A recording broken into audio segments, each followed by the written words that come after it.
I'm Elizabeth Donahue. I'm the Associate Dean for Public and External Affairs at the Woodrow Wilson School. And today's event is one of our policy forums. My office puts on a number of policy forums every year that focus on mostly regional issues, but on a wide variety of topics. And so when Doug Massey and David Kinsey asked if we could focus on housing for one of the policy forums, it was a terrific opportunity because this is such an important issue. I just want to bring your attention to, I'm not going to go through all the results because I feel like we have so much to pack in today, but one of the initiatives that our dean, Christina Paxson, took on was to start a regional survey of Mercer County. I don't know if any of you were recipients of that. Every now and then I hear from somebody who actually got the phone call or the postcard. And it asked a variety of questions. One was on people's knowledge of nonprofits in the area, one was on the financial situation, and one was on housing. And so there's some very interesting results, and none of them will surprise you. Essentially, minority households got hit by foreclosure more than others. Houses bought between 2004 and 2008 were more prone to foreclosure. So I just wanted to call your attention to that because it's an initiative that the school is embarking on, and I think especially for housing, but for other important social issues, to keep your eyes out for that. And we can certainly send a link around to the press release and report. So I'm not going to say anything more because we want to keep going, and I'm going to try my best to be a timekeeper and keep us on track. So to start off, we're going to hear an historical overview by David Kinsey of this important issue. Thank you.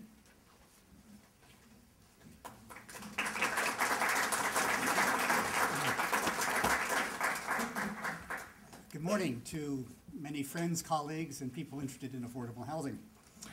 40 years ago, a state court trial judge ruled that rapidly growing Mount Laurel Township had used its zoning power to exclude the poor and thwart their efforts to build affordable housing.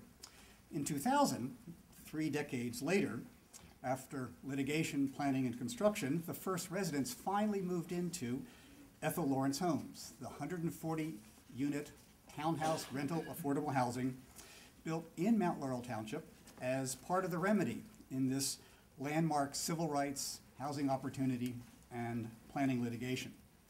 Today we will present, and we will all have opportunities to discuss, important new findings on the effects of affordable housing on residents, their neighborhood, and their host community, based on a rigorous multi-year study of Ethel Lawrence homes. My task is to establish the context for the research, excuse me. The Mount Laurel saga began in the late 1960s when lower income, black, longtime residents of Mount Laurel Township attempted to build 36 affordable garden apartments. Many residents were then living in a ramshackle area of converted chicken coops and shacks without indoor plumbing. Fearful of being forced to move to the slums of Camden, they organized. Led by Ethel Lawrence, a 6th-generation resident, they established the nonprofit Springville Action Committee, optioned a building site, and approached the township for 3 needed approvals. First, the residents needed a use variance or rezoning, as the zoning prohibited multifamily housing. Second, the residents needed a resolution of need in order to qualify for important funding. Third, the residents needed public sewer and water connections for the project. Mount Laurel Township rejected these requests, its mayor infamously telling the poor black residents, "If you people can't afford to live in our town, then you'll just have to leave." Meanwhile, attorneys at Camden Regional Legal Services had already researched suburban exclusionary zoning, identified litigation targets, and were looking for plaintiffs. A minister connected Ethel Lawrence with legal services attorney Carl Bisgaier, who conceived and filed the resulting lawsuit in 1971. The complaint contended that the township had excluded people on the basis of class and race through its zoning ordinance, and that the township had an affirmative obligation to create realistic opportunities to address diverse housing needs. This was not an isolated lawsuit. Other initiatives to open the suburbs were then taking place all across the United States and elsewhere in New Jersey. Both the plaintiffs and the township appealed the 1972 trial court decision. The The New Jersey Supreme Court heard the appeal directly and in 1975 issued its bold Mount Laurel I opinion. This unprecedented directive to municipalities to end exclusionary zoning interpreted the general welfare provisions of the state constitution to require that municipal land use regulations make, quote, realistically possible the opportunity for a variety and choice of housing, close quote, to address regional, not just local housing needs. The court established the affirmative obligation of developing municipalities to offer a realistic opportunity for the construction of their fair share of the regional need for low and moderate income housing. The court directed the township to amend its zoning ordinance within 90 days to permit multifamily housing and eliminate other provisions that drove up the cost of housing. The court also required the township to address its fair share of regional, not just local, needs, linking Mount Laurel with Camden as the plaintiffs had sought. 13 months later, the township adopted zoning amendments, adding only 3 new, small, poorly located residential zones. A private developer also joined the litigation, proposing a huge inclusionary mobile home park. After a second trial, the court approved the township's sham zoning amendments in a setback for the plaintiffs and granted the builder's remedy. Again, the plaintiffs appealed. More than 4 years later, a unanimous Supreme Court clarified and reinvigorated the doctrine in its sweeping Mount Laurel II decision. The Supreme Court reaffirmed the doctrine, but narrowed its focus to low and moderate income households, those with incomes less than 80% of the median. The court also invited the legislature to address fair share housing policy. 2 years later, the State Fair Housing Act was enacted, establishing the new state agency, the Council on Affordable Housing, known by its acronym COA. The Mount Laurel II decision firmly rejected the township's weak compliance effort, calling its amended zoning ordinance, quote, little more than a smokescreen that attempts to hide the township's persistent intention to exclude housing for the poor, close quote. The court reversed and remanded the matter to the trial court to determine the township's fair share housing obligation and then require zoning amendments and other municipal actions to create the long-delayed opportunities for affordable housing. With the assistance of a specially assigned judge and a special master, here today, Phil Caton, the parties avoided another trial by reaching a comprehensive settlement agreement. The 1985 final consent order established the township's fair share housing obligation at 980 units. To satisfy this obligation, the parties agreed to a multi-site approach, including developing the housing sought by Ethel Lawrence. The parties agreed that a nonprofit developer designated by the plaintiffs would develop 255 units of rental affordable housing at a maximum density of 10 units per acre on at least 2 sites anywhere in Mount Laurel. Developer contributions of $3.2 million and additional funds for utility connections were pledged to assist this initiative. The plaintiffs designated Fair Share Housing Development, Inc., a nonprofit developer of affordable housing with supportive education, recreation, and social service programs to develop the housing authorized by the settlement. One of the plaintiff's original attorneys, Peter O'Connor, founded Fair Share Housing Development in 1986. O'Connor then scoured the township and optioned 3 sites in 1986. Ethel Lawrence participated directly in the site selection process. One site was a 62-acre parcel of large farm fields surrounded by woods, wetlands, floodplains, and a creek with extensive frontage on Mount Laurel Moorestown Road. Acquired for $20,000 per acre, this property became the site of Ethel Lawrence homes. The woods and wetlands at the track's edges naturally buffered the site from adjacent and nearby land uses, mostly farmland and woods then, with a retirement community then partially developed and under construction to the south across the road. Planning for the project began in earnest in 1985. O'Connor sketched and refined the concept plan on napkins at Ponzio's Diner in Cherry Hill. He wanted lower density than 10 units per acre permitted by the settlement, a high-quality suburban environment with extensive landscaping and irrigation systems, townhouses, not apartments, no large parking lots, dwelling units substantially larger than minimum standards, housing as attractive as possible, active outdoor recreation, education, and social services facilities. Township residents may have feared a repeat of the failed housing projects of the 1950s. O'Connor wanted them to visit and only be able to criticize the development was too nice. The resulting site plan begins with a long landscape boulevard through an opening in the woods leading to a village green. 4 courts radiate from the roadway that rings this central green. Each court has 28 to 40 townhouses. The small, simply detailed 2-story structures, each with 4 units, are arrayed around the courts. Each townhouse has front and back doors, which open to additional vast common lawns and landscape spaces. The project has a low gross density of 2.25 units per acre. Fair share housing development applied in 1996 to the Mount Laurel Township Planning Board for the necessary preliminary and final subdivision and site plan approval. Tempestuous public hearings, covered by the New York Times due to the project's national significance, took place in early 1997.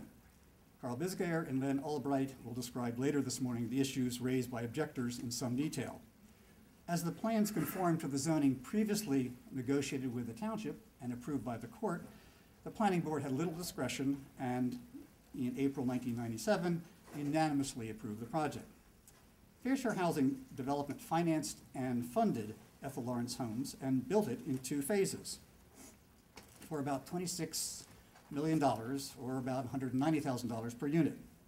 Equity investment through the federal low-income housing tax credits program provided the largest source of funds, about 49% of the total development cost. But tax credit projects typically are affordable only to households with incomes that hover around 50 to 60% of the regional median income. Without a deeper range of affordability, O'Connor realized that the low-income plaintiffs who were the original impetus for the project would not be able to afford to live at Ethel Lawrence Homes. To build a very high-quality project and achieve a range of affordability of unprecedented depth and breadth, from 10% to 80% of median, roughly between $7,000 and $58,000 for a 3-person family this year, Fair Share Housing Development cobbled together an extraordinary package of tax credit equity, grants, developer contributions, developer equity, deferred fees, and loans with 8 layers of permanent 30-year mortgages. The New Jersey Housing and Mortgage Finance Agency was the most significant lender. The symbolism of honoring Ethel Lawrence, who had died in 1994, certainly contributed to assembling the necessary subsidies. Construction began on phase 1 in 1999. Fair Share Housing Development received 868 initial applications from prospective tenants for the first 100 units. The first tenants moved to their new homes in November 2000. Construction on phase 2 began in 2003. More than 1,800 people picked up applications for the final 40 townhouses, which were completed in the spring of 2004. Ironically, none of the original plaintiffs or their families moved to Ethel Lawrence Homes. It is important to consider Ethel Lawrence Homes in the context of the record of Mount Laurel and the uncertain future of this doctrine. Implementation of the doctrine has transformed positively New Jersey and inspired housing advocates and planners nationwide.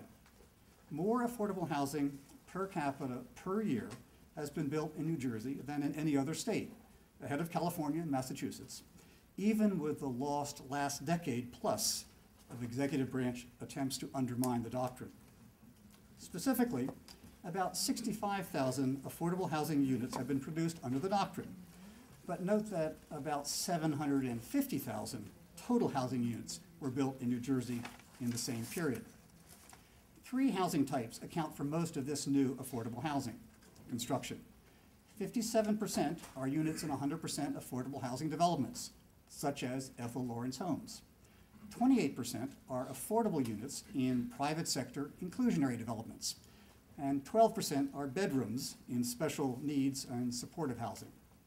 Initially, the private sector developed most of the affordable housing built under the doctrine in inclusionary developments, but public policy changes influenced the shift to more 100% affordable housing developments.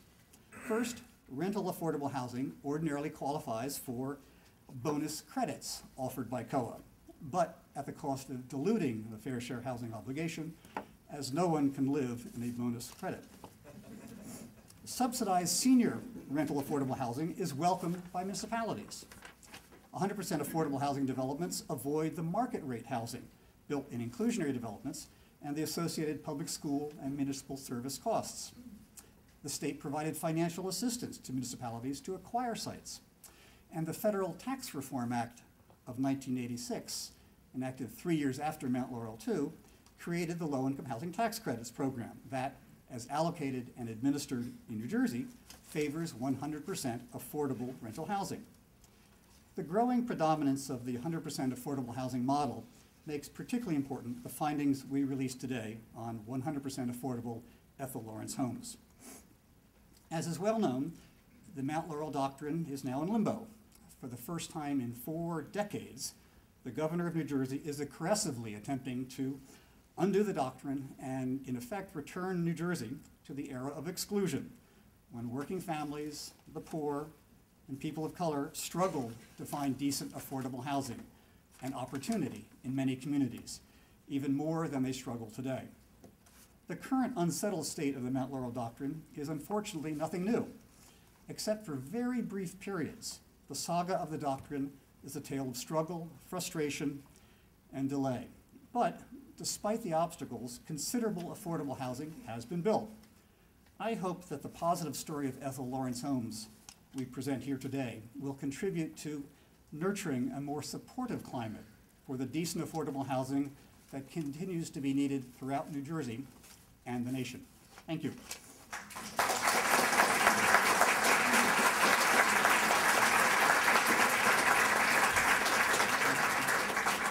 Let me now introduce my colleague and friend Carl Bisgaier, who was the attorney at Camden Regional Legal Services in the late 60s and early 70s, who is responsible for us all being here today.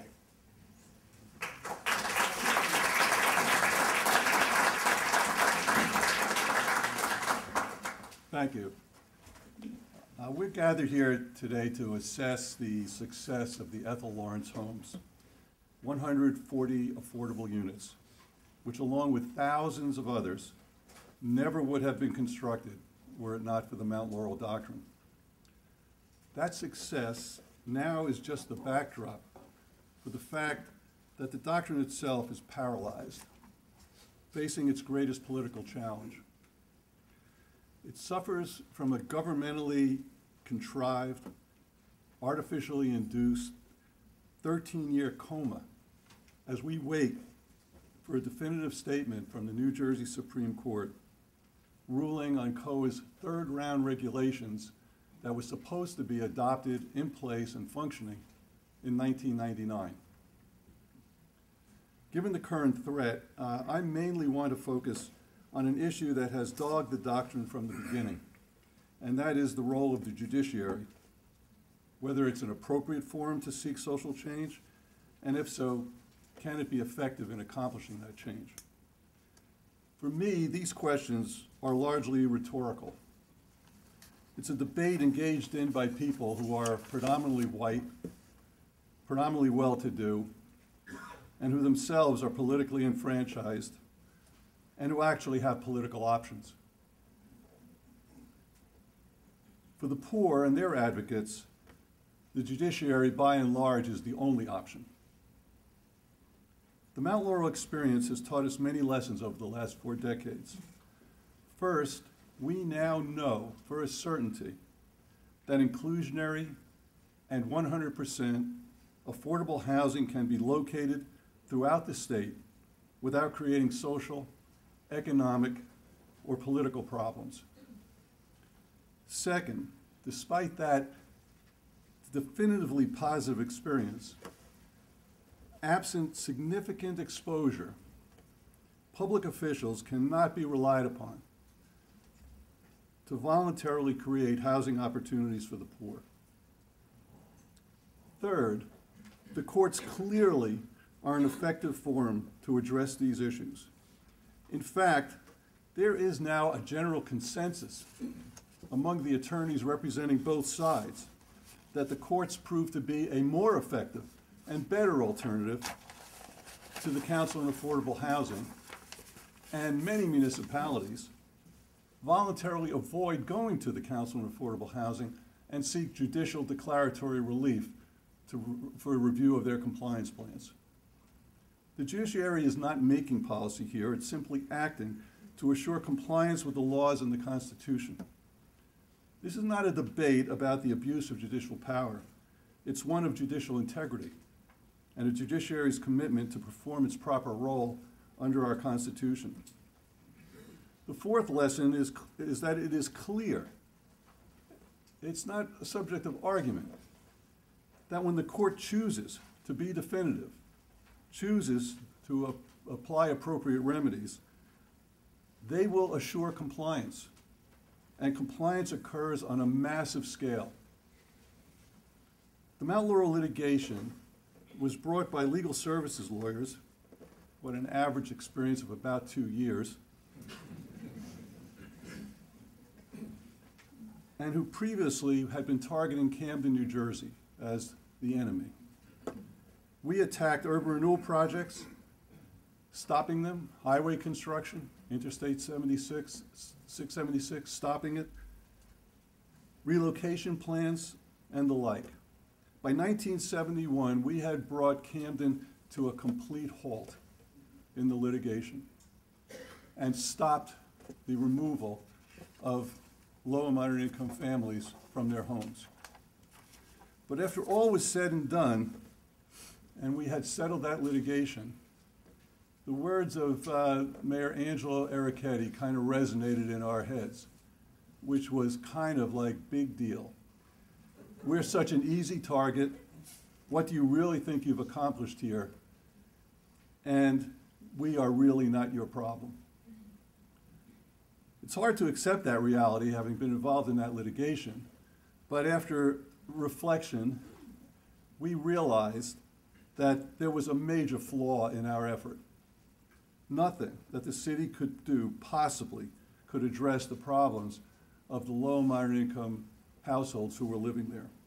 Camden was basically the official regional dumping ground of the poor. They were given no other choice to find shelter.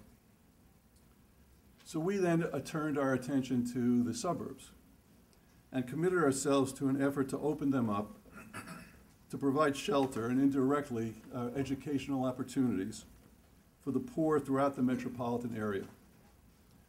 The goal was to reintegrate the poor, actually to allow them to return to all of the region's municipalities from which they had been excluded and thrown out.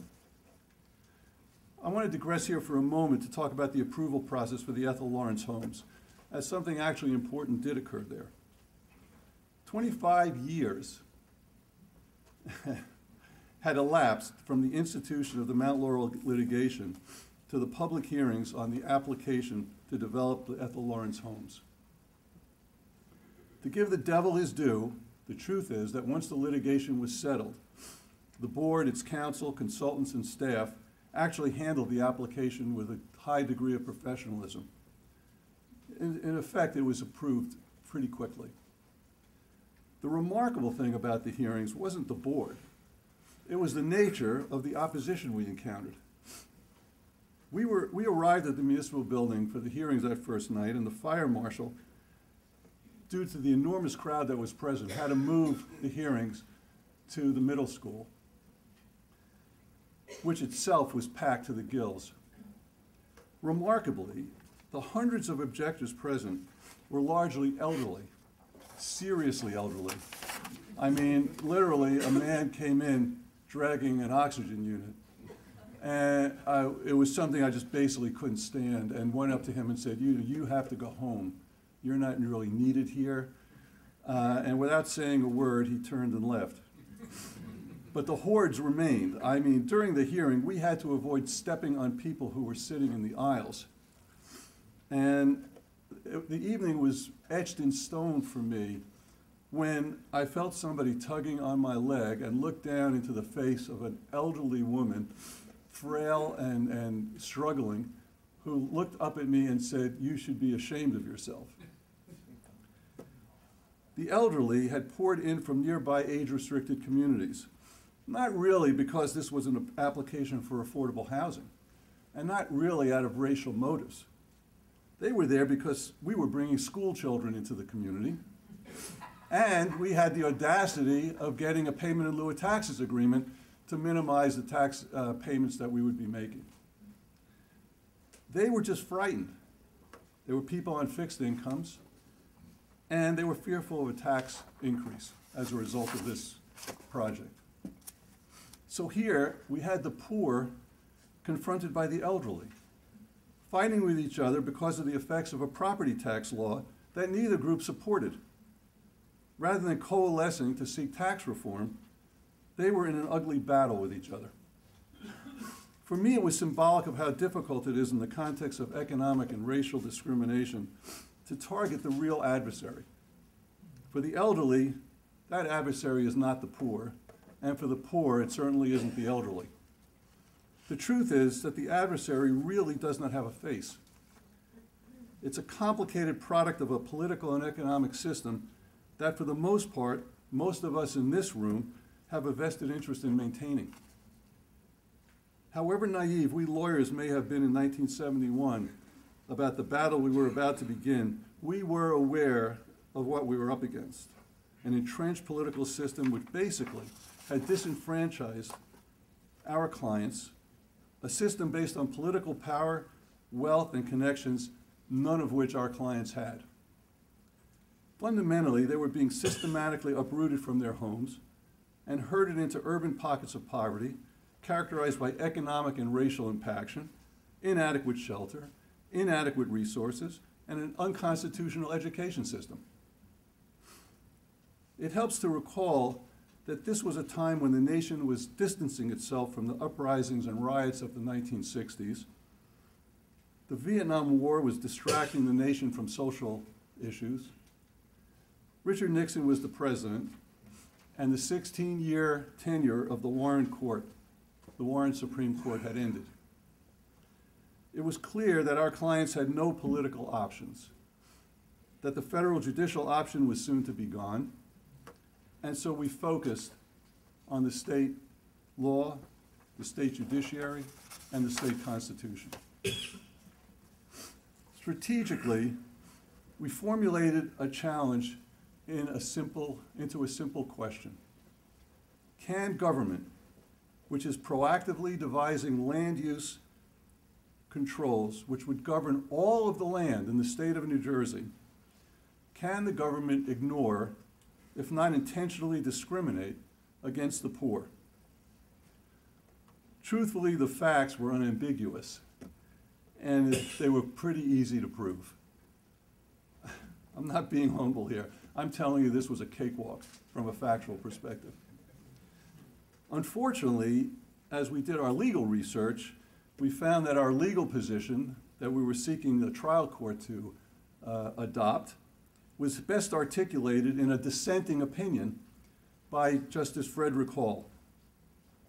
However, we were emboldened by the fact that Justice Hall was one of the premier judges in the country on land use matters, and he recently had garnered a majority and spoke for a majority in another land use case. Would be the DeSimone case. The truth is that Justice Hall and the Supreme Court were essentially waiting for us. I'd love to take credit for all this, but basically, we really had nothing more to do than to set the table for them. The 1975 decision was momentous in articulating a doctrine, but completely empty in providing a remedy. The court, as it does, chose to defer to what it perceived would be the good faith of public officials that once they simply set forth the constitutional law, they anticipated voluntary compliance. What happened over the next few years was so devastating from an advocate's point of view, actually from a human point of view, that to my knowledge there was not a single municipality in the state that was of the view that it actually was covered by the doctrine. Even Mount Laurel made a laughable effort to comply, which was less humorously accepted by the trial court. By the late 70s, it appeared that things were floundering, and the court was backing away from taking effective remedial action. Strategically, as advocates for the poor, we needed to regain the initiative, to get everyone's attention, and to make it clear that we were not going away. At the time, Ken Miser and I were working with the public advocate Stanley Van Ness. Stanley agreed to support and to provide the resources necessary to undertake a massive attack on noncompliance. We consciously picked the most politically sensitive place in order to make a definitive statement. Thus it was that the Newark Star-Ledger on the front page would announce that the state's public advocate had sued 27 of the wealthiest municipalities in the state, all located in Morris County. The suit had the desired effect, and I believe encouraged the Supreme Court to come to terms with the lack of a workable remedy in Mount Laurel I. 8 years of intense frustration passed after Mount Laurel I before the court rendered its decision in Mount Laurel II. Fortunately, it pointedly addressed all of the reasons that Mount Laurel I had failed. The major lesson to be learned from Mount Laurel I was that public officials, sworn to uphold the law and the Constitution, had little intention or incentive to do so. There was no exposure to them. A public official in this context can wantonly ignore their oath of office, brazenly refuse to follow the law, and openly thwart the Constitution of the state of New Jersey without any personal risk whatsoever. We needed a clear mandate, and we needed a plaintiff class that would undertake litigation to ensure compliance, and in Mount Laurel II, we got both.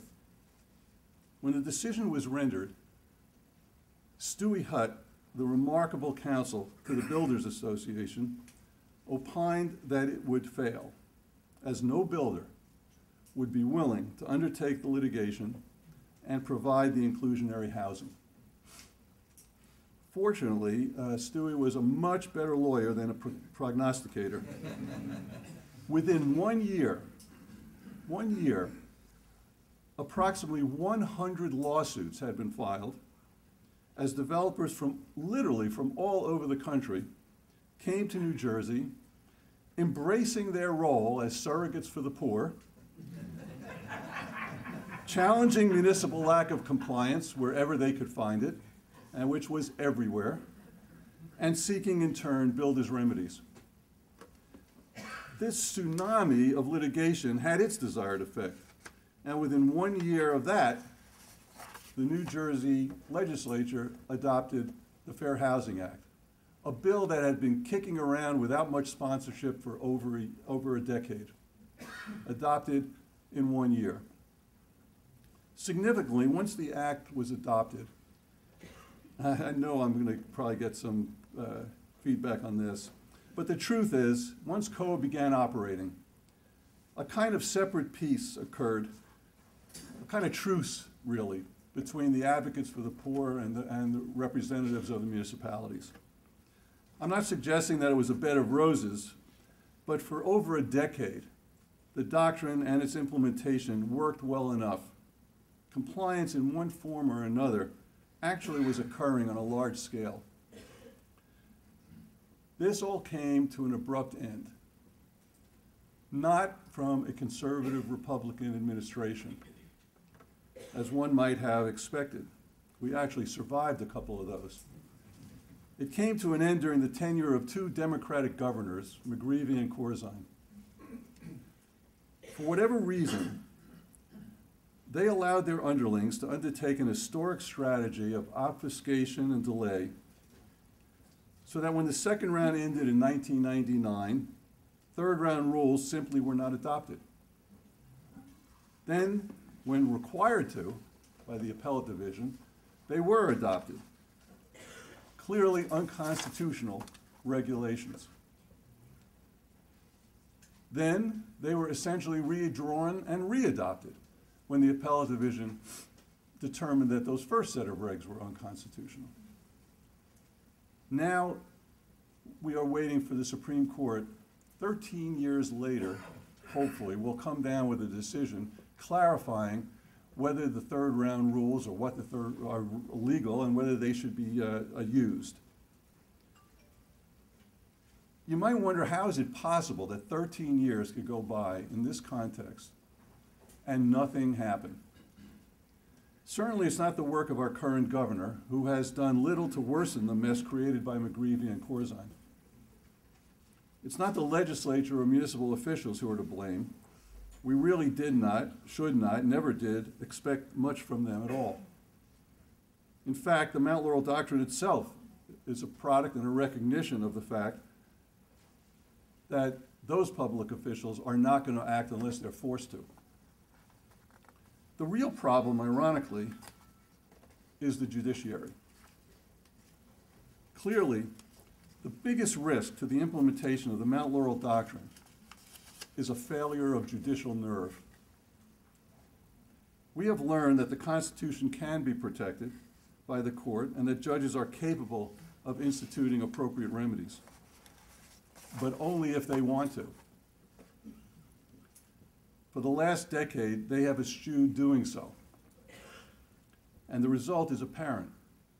The poor have been thrown back into the gutter of the American political system, again disenfranchised, with no remedy. The bright side of this experience has been the fact that we know that there are judicial remedies that are effective. We know that they can create the change necessary to provide a realistic housing opportunity for the poor. We know that all of this works. Furthermore, the vacuum created by the loss of the public advocate has in part been filled by advocacy groups like the Fair Share Housing Center, blessed with a new generation of young lawyers such as Kevin Walsh and Adam Gordon, who are committed to keeping alive the hope that we ultimately will succeed here. We now must wait and anticipate a decision of a court that is soon to be dominated by appointments from our current governor, who has expressed no particular love for the poor or apparent interest in their needs. But we remember that Earl Warren was a Republican and an Eisenhower appointee, and one can hope that a measure of integrity will come and will result from an appointment to the Supreme Court, and that the Mount Laurel Doctrine will remain as a vibrant tool against racial and economic discrimination. For us, though, it's not like we have options. The only option is to continue to fight. The effort must be made to assure the visibility of the poor, the visibility of their plight, and to force the judiciary to confront those who would undermine the rights of the poor.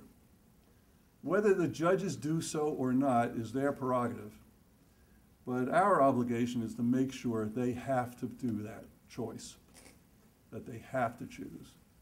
And in the past, when they've had to choose, they've pretty much done the right thing. You know, I really do appreciate everybody still coming out here interested in this doctrine after 40 years. It's kind of amazing to think that we were sitting in Camden Regional Legal Services contemplating doing this, that it would take 40 years to get here, and that mostly what I'd be talking about is a doctrine that seems to be dormant. But I very much appreciate being able to speak with you today, and hope that we learn some very positive things from our next group of speakers. Thank you.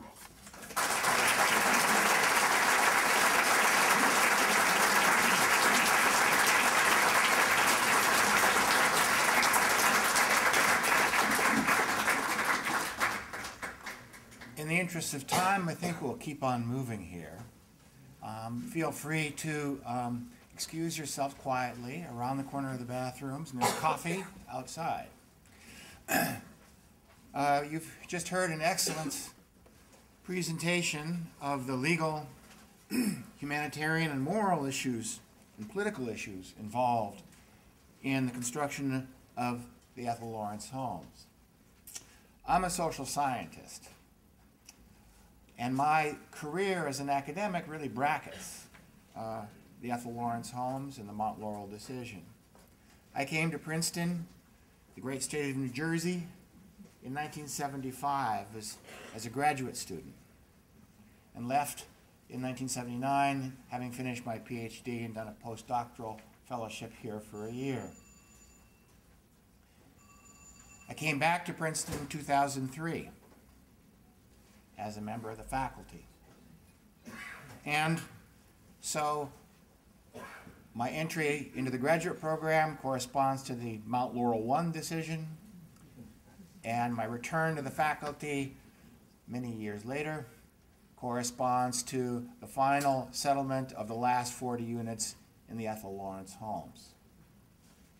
When I joined the faculty, I came from a long history of research on housing, segregation patterns, class, racial divisions in the United States. And I saw the opening of the Ethel Lawrence homes as an opportunity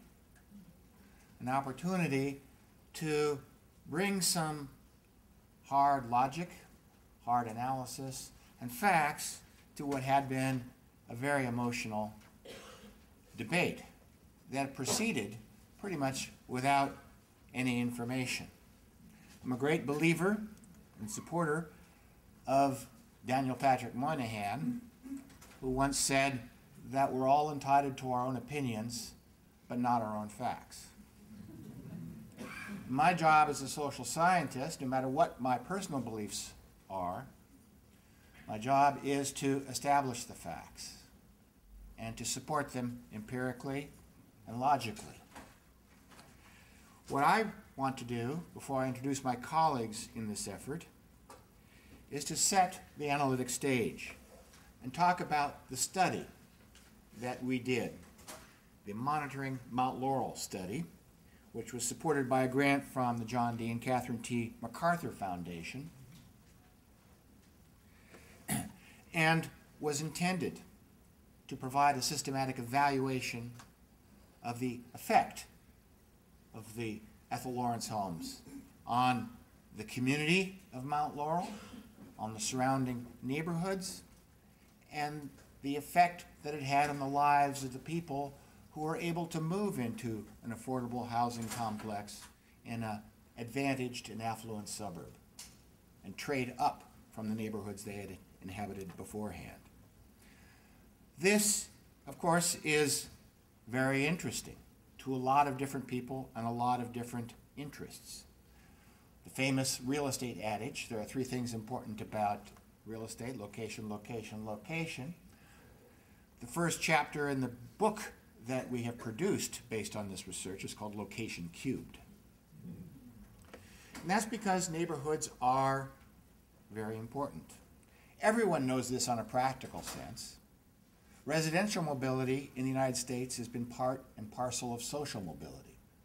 As people move up the economic scale, they seek to translate their economic gains into residential gains. By moving up the residential ladder, they put themselves in a better position to move up the economic ladder. By moving residentially, they get access to better schools, better housing, better chances of building wealth, safer streets, lower insurance rates, nicer surroundings, better peer groups. So if you don't have access to the housing market because of racial and class discrimination, and you don't have access to a range of affordable housing because of zoning regulation, it really shuts off a primary avenue of economic mobility in this country. These practical concerns are implicitly recognized by everyday homeowners who are always looking to improve their residential circumstances.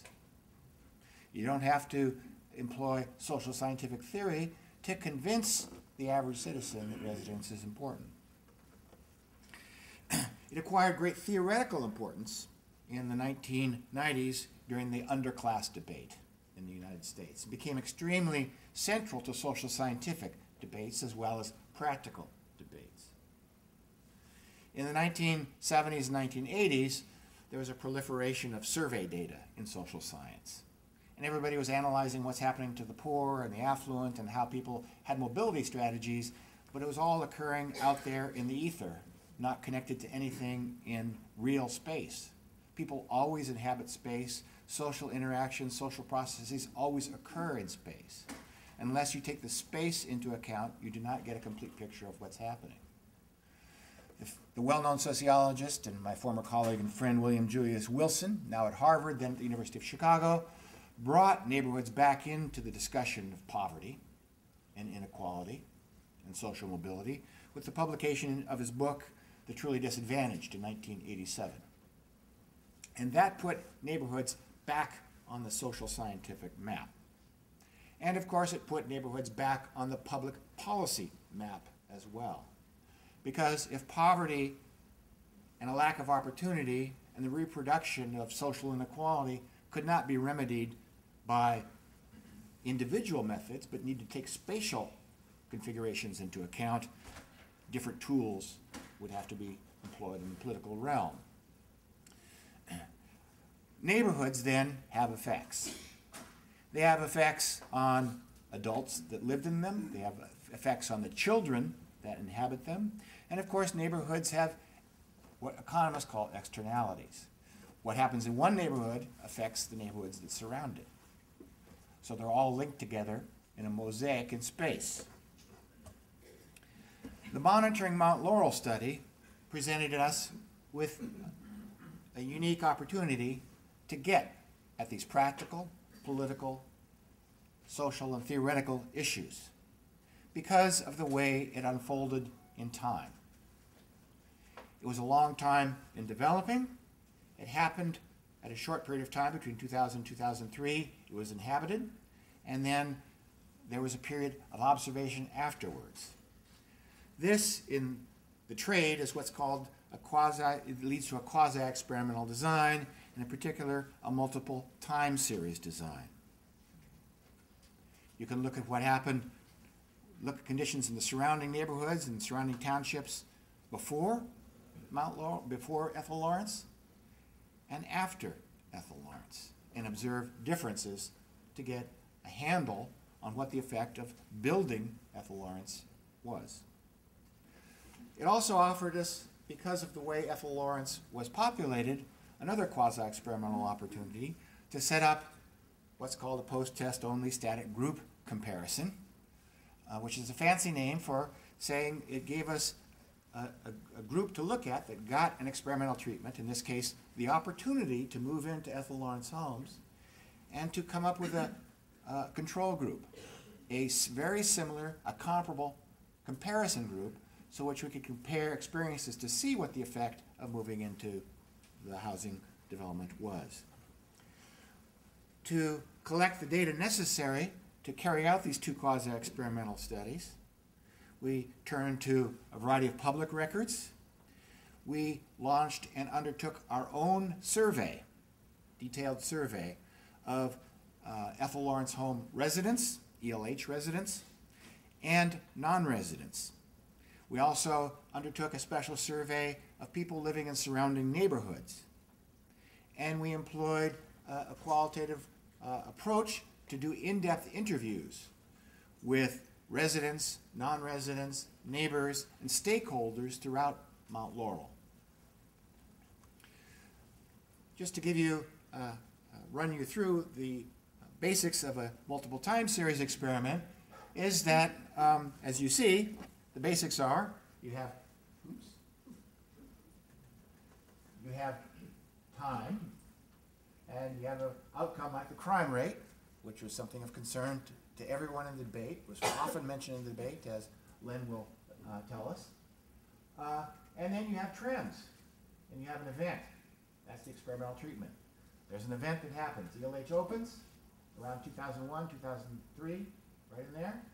And if you observe no break in the continuity of the trend, it doesn't provide a lot of evidence for an effect of Ethel Lawrence on crime. If you find that similar, and that inference is strengthened if the same trend is observed in comparison townships, other similar townships nearby. This is the nightmare scenario of perhaps some of those older residents that came to the hearings, that Ethel Lawrence homes would open and it would cause a spike in crime rates. And this would be quasi-experimental evidence that Ethel Lawrence homes did have an effect in raising crime rates, and their dire prognostications are in fact true. And it would be strengthened if in comparison townships, very different trends were observed. Now, the importance of comparison townships is illustrated by the following. So if you just look at Mount Laurel and you observe this trend, you might be tempted to conclude that, the Ethel Lawrence homes caused a spike in crime, except if you observe the same trend in surrounding townships, then that weakens the causal assertion. Because something in common happened to all those groups, and it's not just Ethel Lawrence homes. So it's the presence of comparison groups with long time series before and after that give you the causal power to make inferences. And to collect data on these trends, on the externalities of the building of Ethel Lawrence homes, we compiled crime rates using the Uniform Crime Reports for the state of New Jersey and tracked tax and property values from the state New Jersey Division of Taxation. Now, to study neighborhood effects, how neighborhoods affect individual well-being, we don't do a time series experiment, we do the post-test on the control group design, where we have an experimental group, in this case, the people who got to move into the Ethel Lawrence homes, and the trick here is coming up with an appropriate comparison group. And the problem with comparison groups, and the problem in doing causal inferences when you don't have random assignment, randomly assigned to Ethel Lawrence and not Ethel Lawrence, you don't have random assignment, those groups could be different from the start. And that's the problem of selection. That people who self-select into the population of Ethel Lawrence residents are systematically different from the start, from people who self-select out of the people who want to go there. Maybe people who went to Ethel Lawrence were more ambitious, more willing to get out, and it's self-selection and not anything to do with the fact that they got to move into a nice place. And so that's the key issue. You can see here's kind of a graphic representation of it. What we're interested in is looking at how your current neighborhood conditions affect health, income, employment, behavior, and so on. But of course, there are all these other things that occurred before you moved into your current neighborhood, where you grew up, your resources, your values, your parents' job, anything that conditions your movement into the current neighborhood. And the problem is that it could also affect these things simultaneously. That's the causal problem for a social scientist to face. Moving to opportunity was one quasi-experimental design that was run out of the Department of Housing and Urban Development as a direct result of William Julius Wilson's work that sought to randomly assign people to no treatment, to stay in a poor neighborhood, or to receive a treatment, to move into a non-poor neighborhood, and then observe systematic differences some years later. The problem with MTO was, moving to opportunity, is that although the opportunity to move into a poor or non-poor neighborhood was randomly assigned, people selectively took up that opportunity. Only half the people who were offered a voucher to move into a non-poor neighborhood did so.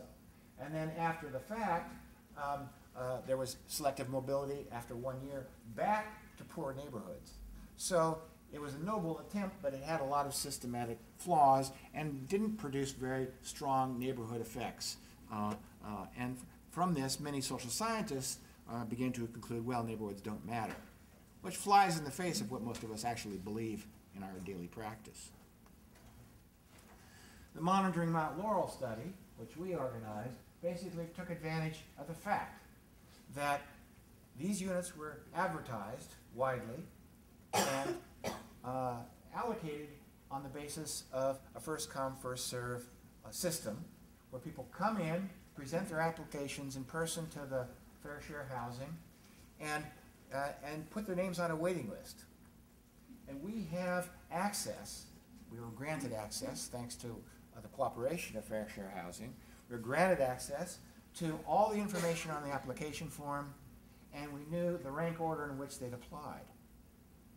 So we get a handle on controlling for selectivity because both groups, our experimental group are the people that got to move into Fairshire House, into Ethel Lawrence homes, and our control group are people who applied but have not yet been able to move into the Ethel Lawrence homes. So they're both self-selective. They both went out of their way to apply.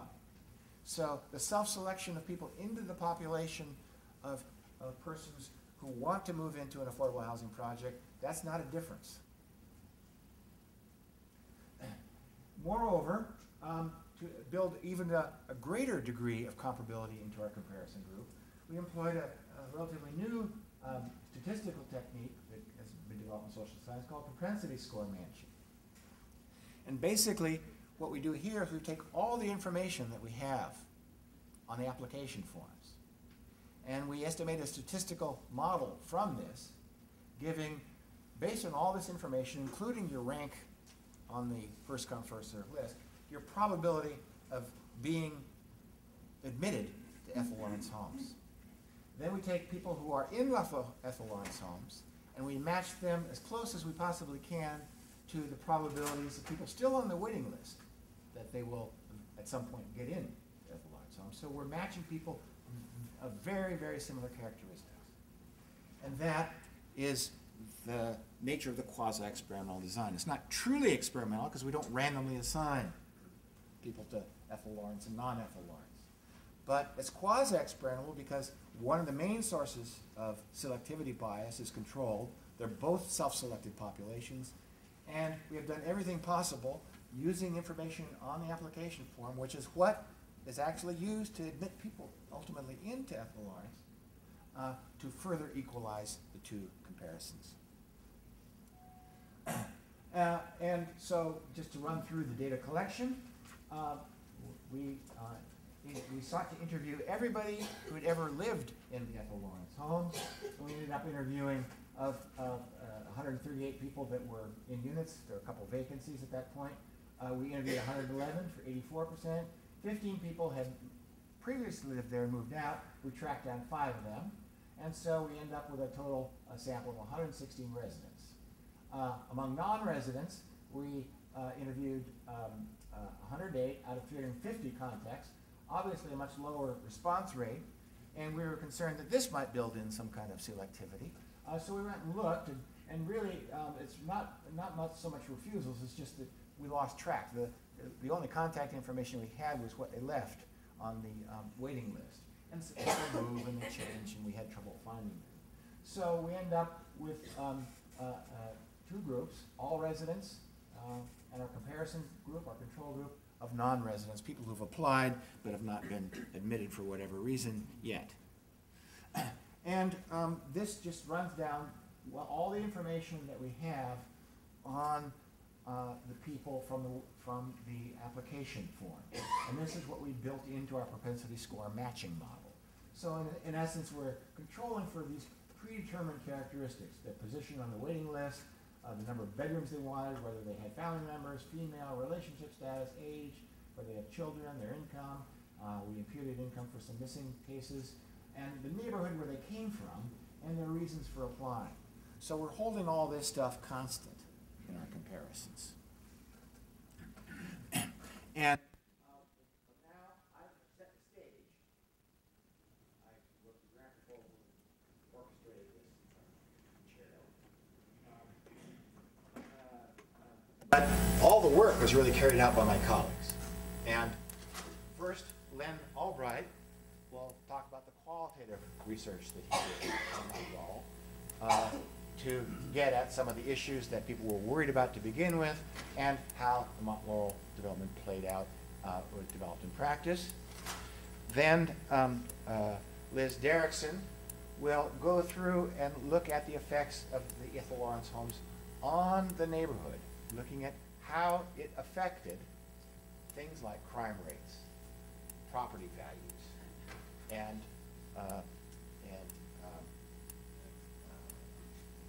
taxes. Everybody's interested in taxes. taxes to see whether the dire predictions actually came to pass. And finally, Rebecca Casciano will examine what happened to the residents and their children as a result of being able to move into the Ethel Lawrence homes, how they compared relative to people who want to be in, had applied, but were still living back in whatever neighborhoods they inhabited beforehand. So, Len, I will turn it over to you.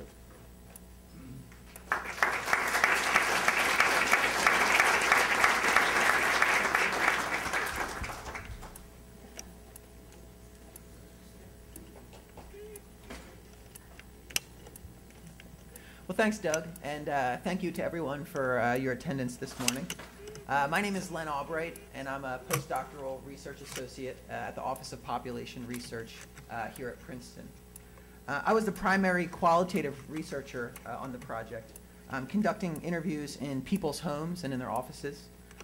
It's also worth mentioning that I was born and raised in Mount Laurel, and I attended Mount Laurel Public Schools. So no disrespect to Peter's Choice of Ponzios, but I would have to go with the Sage on Route 73. But that's a debate for a separate forum. We can talk about that at lunch. The title of my presentation today is Community Concerns and Support, Mount Laurel in 1997. The structure of my presentation, I'll begin by describing the data sources that I'll be bringing up during the presentation. Then I'll offer a brief demographic review of Mount Laurel to try to get at the question, who was living in Mount Laurel in the 1990s? Who was at these planning board meetings? Then I'll present three main data sections. First, I'll describe the concerns expressed by the Mount Laurel community in 1997. Then I'll move into a section describing the support expressed by the community in 1997 for the housing. And then I'm going to conclude with some key takeaway points around the issue of schools. And specifically how they were tied in with Fair Share, the developer, and the community. Just to overview quickly my data sources, we interviewed over 100 people in Mount Laurel, including residents of both Ethel Lawrence and surrounding neighborhoods, as well as a wide range of stakeholders, including politicians, school administrators, teachers, social service providers, police, and civic leaders. This data allowed us to deepen our understanding of community life in Mount Laurel, and also understand how Mount Laurel's community institutions and the new residents in Ethel Lawrence interacted with one another. The second set of data was archival and was used to capture the concerns and support for the Ethel Lawrence homes as expressed in 1997. That's going to be the primary source of data that I'm going to draw on in my presentation.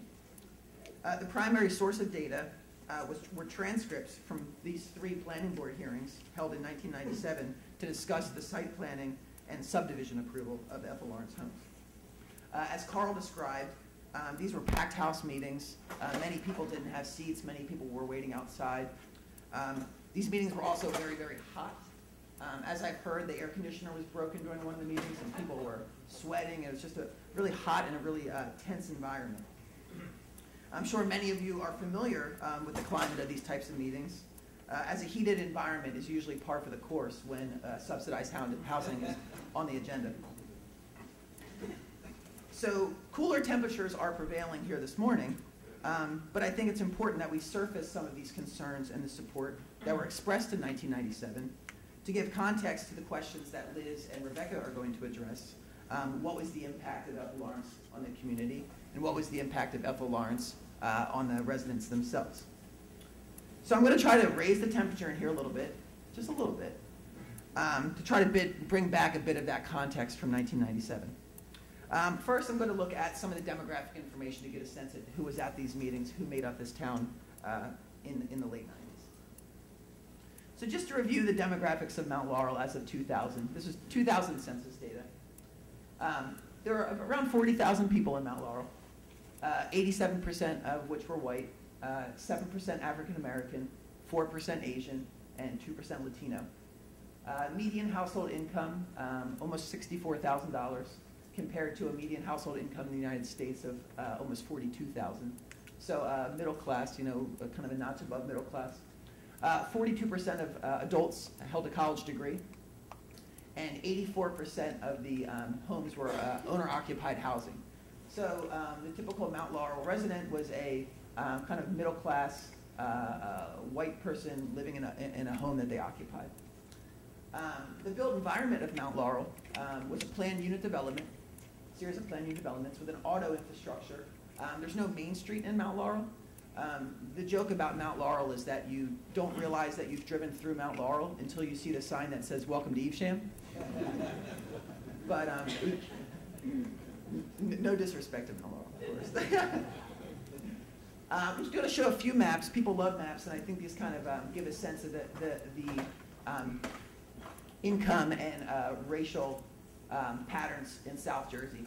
So if you look where the star is, this blue star right here, that's Mount Laurel. There's Camden, there's Philadelphia. This map shows median household income. And you can see that Mount Laurel is one of the relatively darker spots on the map, meaning that it has relatively higher median household income, especially when you compare it to a place like Camden or Philadelphia or out towards, or Trenton, Fort Dix, McGuire Air Force Base, those types of areas. This map shows percentage African American, which gets at some of the racial patterns in South Jersey. Again, the star is Mount Laurel. Here you see that Mount Laurel has a relatively small portion of African American residents compared to other areas in the region, particularly when you look at places like Camden, Philadelphia. Just to the north of Mount Laurel is Willingboro, which was formerly Levittown. And this is percentage poverty. And again here, it's kind of the flip side to that income map, where you see Mount Laurel right there. Very light, which means it has a very low percentage living in poverty.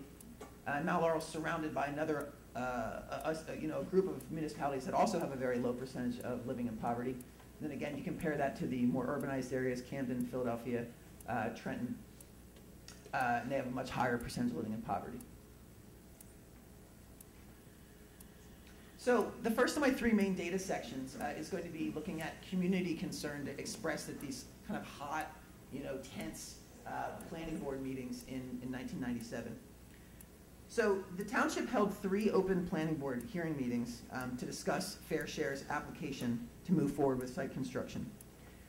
Now, community concerns to the affordable housing must be considered in the content of the rapid suburban development occurring in Mount Laurel in the 1990s. Mount Laurel was experiencing a bit of a boomtown kind of mentality in the 1990s. And many residents were concerned about this growth.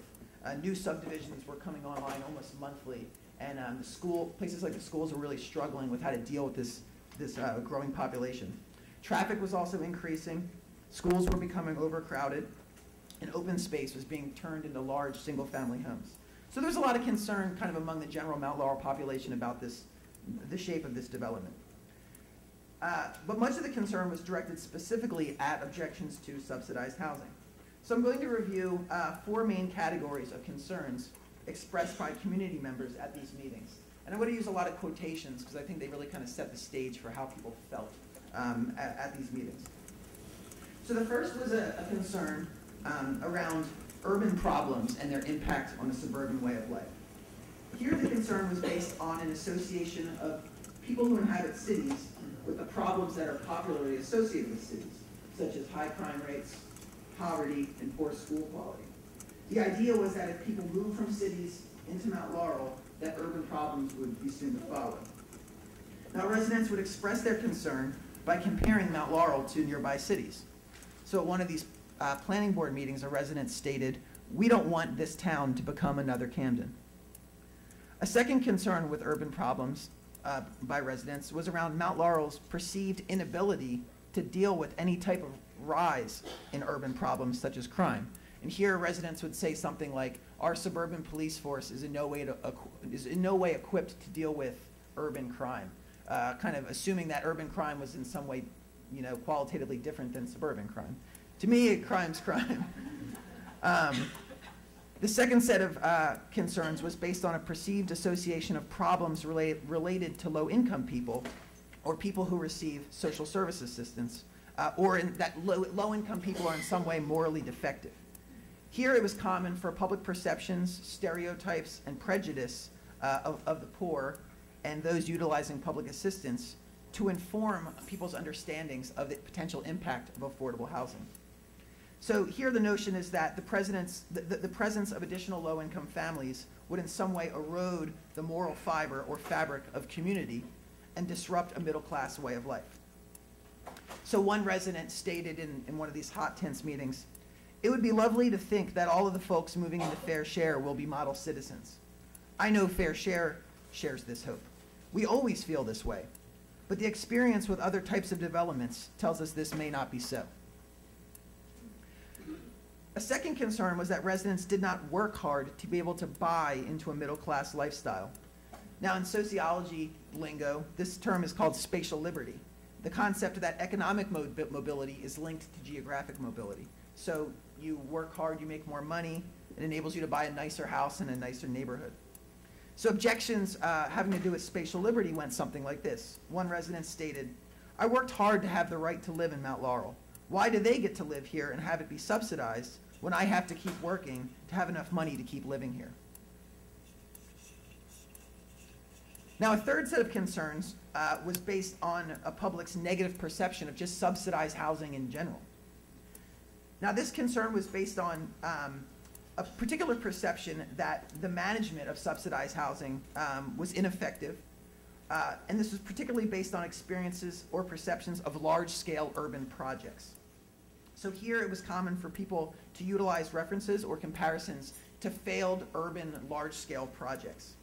One resident stated, "I am 55 years old and I lived in Philadelphia, near 2 low-income housing projects.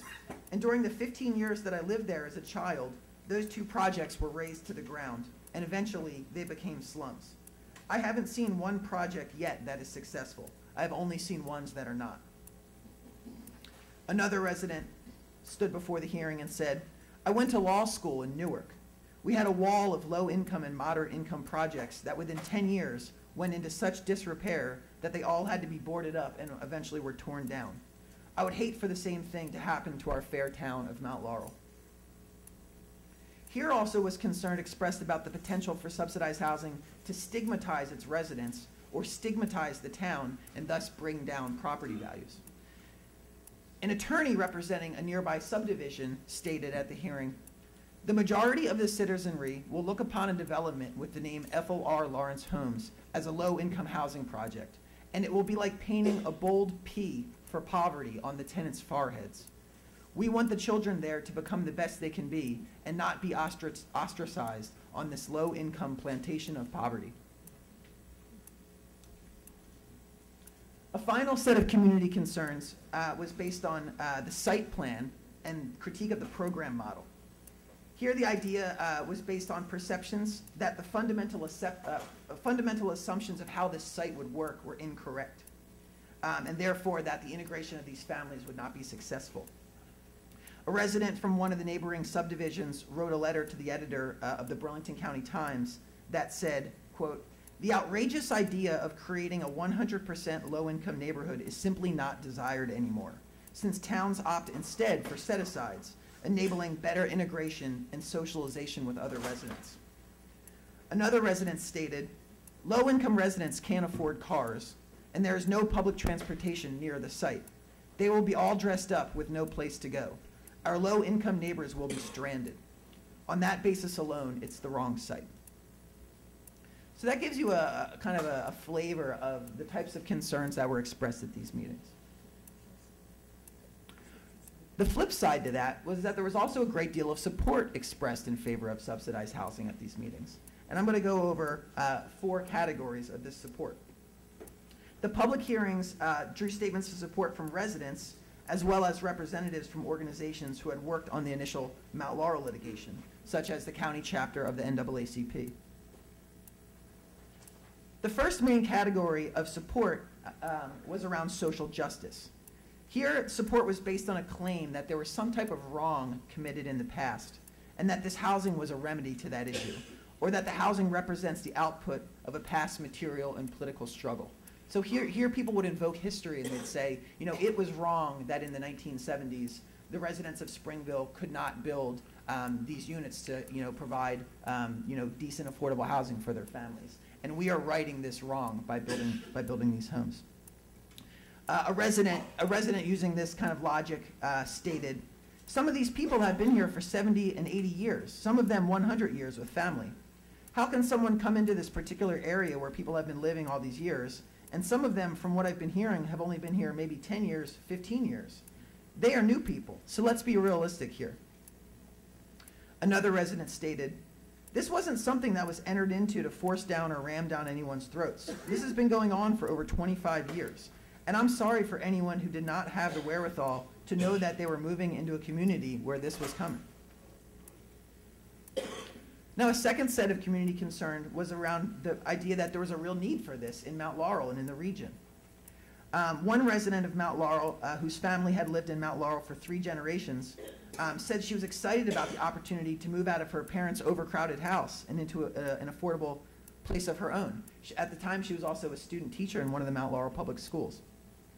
And this was an interview a few years ago, but she was kind of remembering about the hearing. She said, I was happy. Unlike most of the Mount Laurel residents, I was happy about it. I thought it was a great idea. I understand where they were coming from, and I know I was in the minority, but I was totally happy about it. But I know that the township didn't feel that way. I was very well aware of that. A third grouping here is around the idea that people have had some past positive experience with either subsidized housing or a subsidized housing program. Here, one resident stated, I used a farmer's home loan to buy my house in the 1980s, and I see this as the same kind of thing, a program to give people a little bit of help to get going. The final category of community support was around the idea of community composition and diversity. Here, the support was based on the claim that subsidized housing will have a positive impact on the diversity and composition of the community, and that there's a real value to racial and class-based diversity in a town. One resident said, what I observe here tonight is not a race issue, but it's classism. What is good community? To me, I think a good community can only prevail as a result of diversity. What I am afraid of is not the deterioration of the neighborhood, but what I can see is equally exaggerating self-pride. But like a good Christian, one statement I could say is when one dies, one does not go with all the wealth and prosperity. So let us leave here tonight in peace and accept diversity. Another resident wrote in a Burlington County Times op-ed, my family has a beautiful home in Mount Laurel and would like to continue living here even after my children go to college and move on. But I'm having second thoughts. I'm not worried about the attitudes of the people who will move in as a result of the decision. I'm worried about the attitudes of the racists already living here.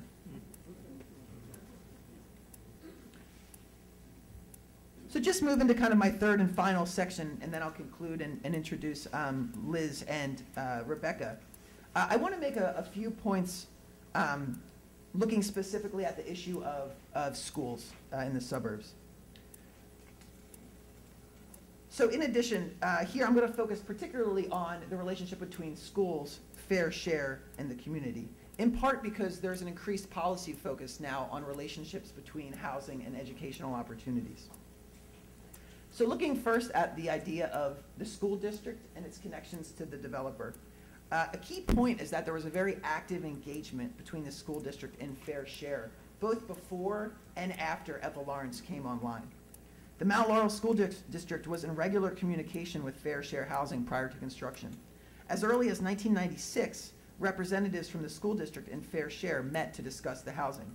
Now, the representatives from the school district said that this was very different than any experience they had with other types of for-profit developers, where suddenly they would say, okay, our development's coming online in a month. And then, it would kind of stall, and then suddenly 2 years it would open, and then they'd have all these new students. So the school district kind of really applauded Fair Share's effort in trying to be clear in communicating the demands that would be placed on the schools.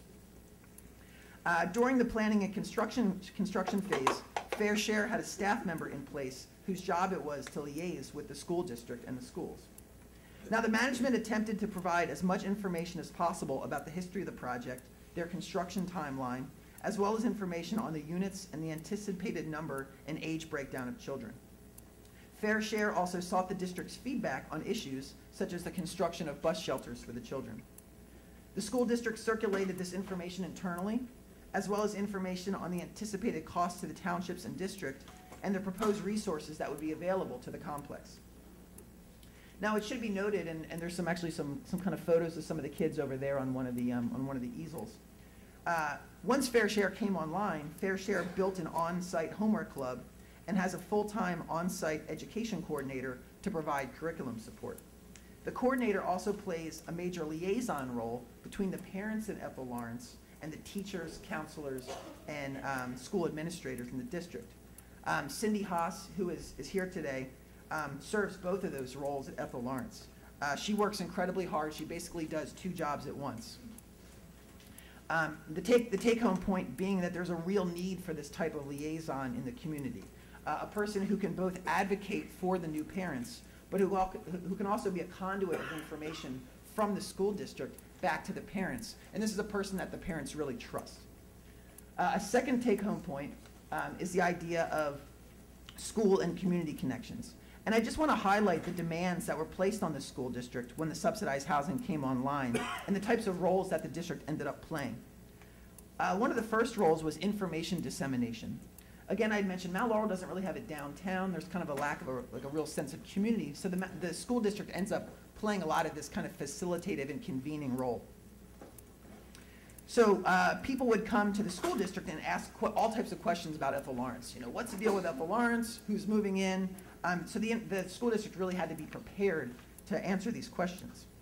A second role that the schools played was as a receptor and sounding board for the opinion on affordable housing. So community members, Ethel Lawrence residents, would use the school and school meetings as a place to vocalize either their support or opposition for affordable housing. And a lot of the administrator said, you know, that wasn't something that we anticipated. It's something that we wish we would have kind of been more prepared for. The third role that schools ended up playing was having to field and manage comments from parents about the housing. Parents would come to the school district and say, you know, where are these students going to go to school? You know, how well are you prepared to deal with any of the types of issues that any of the new students may have? So that the school district said that they really had to be well prepared to kind of address these issues, dispel any rumors, really just try to present information that would kind of make all feel at ease. And the third issue that the schools involved the schools in the community was this issue of political leverage. And the schools said that they didn't really anticipate this, but it was something that they really ended up struggling with. The key point here is that parents in some of the surrounding communities ended up approaching the schools and asked their children to be sent to different schools other than the students where the Ethel Lawrence students would go, or they asked these schools to reorganize the sending areas to basically gerrymander the school sending districts so their kids wouldn't go to the same schools as the kids from Ethel Lawrence. Now, the school district firmly resisted this and actually used this type of conversation as an opportunity to provide information and to dispel rumors about the homes. But they ended up having to receive a lot of that type of feedback and really trying to have to manage that in the school community. This was particularly intense during periods of redistricting or during the reorganization of sending areas. So when these types of issues came up, this is when this type of pressure was really placed on the school district, and they really had to manage this. The second kind of take-home issue was around, and when this was really kind of a flashpoint, was anytime issues of suburban gangs came up, that was another issue where the school ended up really trying to have to do a lot of management of information and dispelling of rumors. A lot of concerns about the rise of suburban gangs in the late 90s and early 2000s. Concerns around Ethel Lawrence got roped into this, and the school district ended up playing the kind of facilitative role in trying to, you know, reassure the community that there was in fact no gangs in the community. They actually brought in the Mount Laurel Police Department, who did an extensive one-year study and found there was no gang activity in Mount Laurel. So those are just some key takeaway points in thinking about this relationship to schools and how we can kind of think about policy or positions that can help kind of make this a smoother transition period. So just to conclude, there was a number of community concerns expressed, primarily around crime, property values, and urban problems.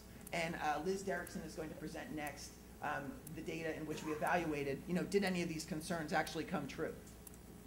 There were also concerns about the erosion of the fabric of community and negative perceptions of subsidized housing. But the flip side was there was also a lot of local support. Sure, local politicians might not be able to be relied upon to make this type of thing happen, but there is some political support for these in local communities. And finally, the take-home point that schools are a key flashpoint in thinking about this type of policy and require some revisiting and thinking about the types of roles and responsibilities that can make this a smoother process. So Liz is up next. Thanks a lot for your time.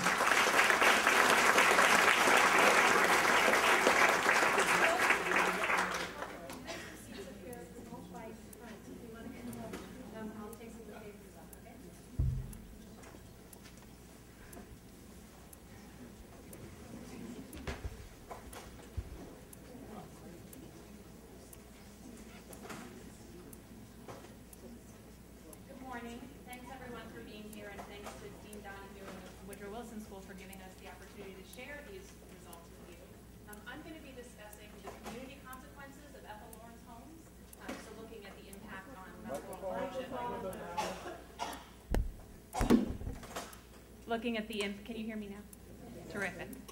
Looking at the impact on Mount Laurel Township and surrounding neighborhoods.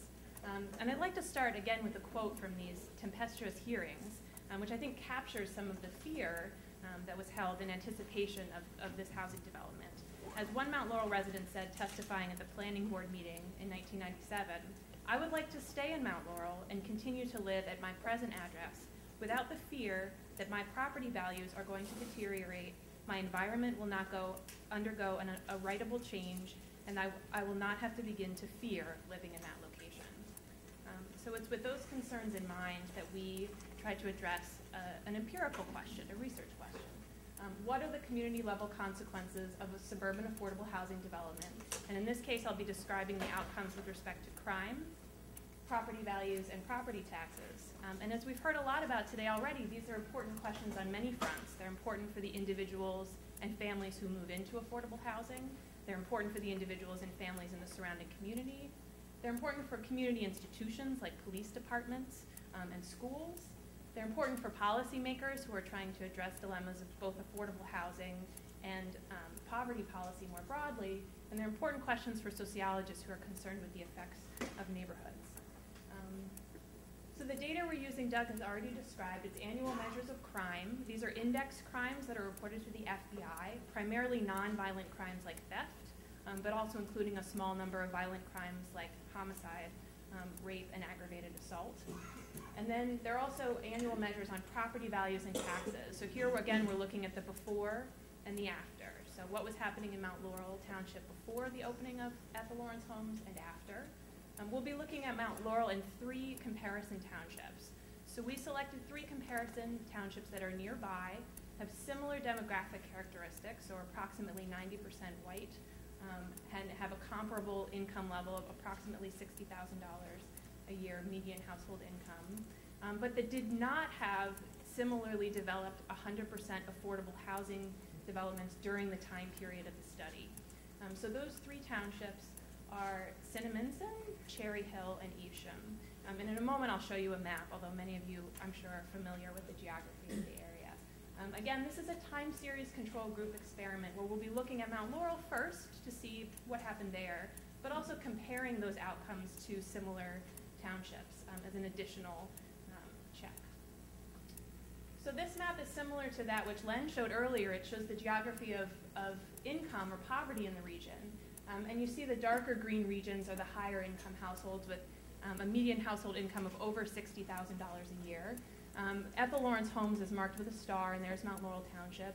And then you see the 3 comparison townships with similar income levels. And then again, a reminder of the geography of poverty of the region, with the lowest income concentrated in and around Camden City. Again, an additional reminder of the racial landscape of the area. We're talking about predominantly white areas, and again, you see Mount Laurel and the comparison townships, which have relatively low percentages of populations of people of color. And as an additional check, one dilemma is that while we're doing most of our comparisons at the township level, there were many concerns, particularly expressed at the planning board meetings, about smaller level impacts, so the impacts of the development on neighborhoods right next to it. So in this case, we're talking about Holiday Village and Hillside Lane. And just to give you a sense of the proximity, this is a map, sort of a closer up map of Mount Laurel. And you see Ethel Lawrence Homes where it was developed, and then right across the road, Holiday Village, and then just north, Hillside Lane, which is a sort of a higher income area, but also very close by.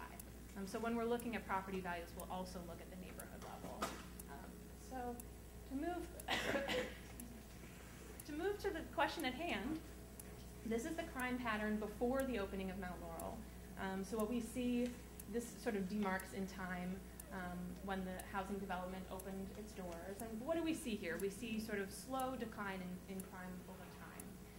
And again, if Mount Laurel, or if Ethel Lawrence Homes opening had the feared effects of crime rising, we would see after 2000 an increase in crime. So what happens? We see here that after the opening of Ethel Lawrence Homes, crime followed very much the same pattern. So it basically decreased ever so slightly in the 9 years following the opening of Ethel Lawrence Homes. Now we continue to compare this to other townships because it's possible that crime decreased precipitously in other places. And what we're really seeing in Mount Laurel is that, well, things weren't quite as good there as they were in other places. So in the next slide, we add the comparison townships. So you still see Mount Laurel there in the middle, the solid line. There's a line for New Jersey as a whole where you see steeper declines over the period, and then the comparison townships. And what do we see before, before similar patterns and then after similar patterns? It really is declining or leveling out in the 2000s.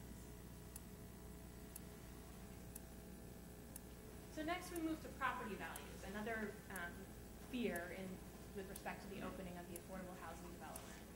So we have average residential sale prices, and then over time, and we see in Mount Laurel that there was an ever so slight increase in property values preceding the opening of Ethel Lawrence Homes. Many of you can probably guess what we see after this, which is instead of declines in property values, dramatic increases in property values in the period following the opening of the affordable housing development. Now this maps onto patterns more broadly in the region and nationally, where we saw pretty astronomical increases in home prices, but leveling out as you get to 2008, 2009. Now to compare, again, to the comparison townships, and here you'll also see, we looked at property values in Hillside Lane and Holiday Village to do a comparison more close to home. And what you see here largely are almost identical patterns. We conducted with all of these formal statistical tests to see if there really was some difference that's not detected, but what you see is what you get, which is that you see remarkably similar patterns. Now again, as I noted at the beginning, you see from the start Hillside Lane just had higher property values, but if you look at this pattern sort of following the opening of Ethel Lawrence Homes, you see it follows the same pattern. Now there's an interesting dip here.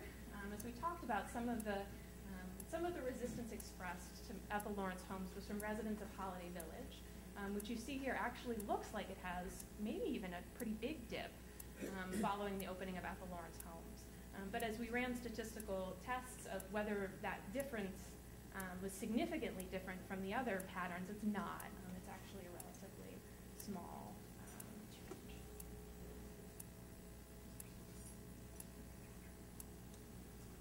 So next we move to property taxes. So this is the final time series comparison.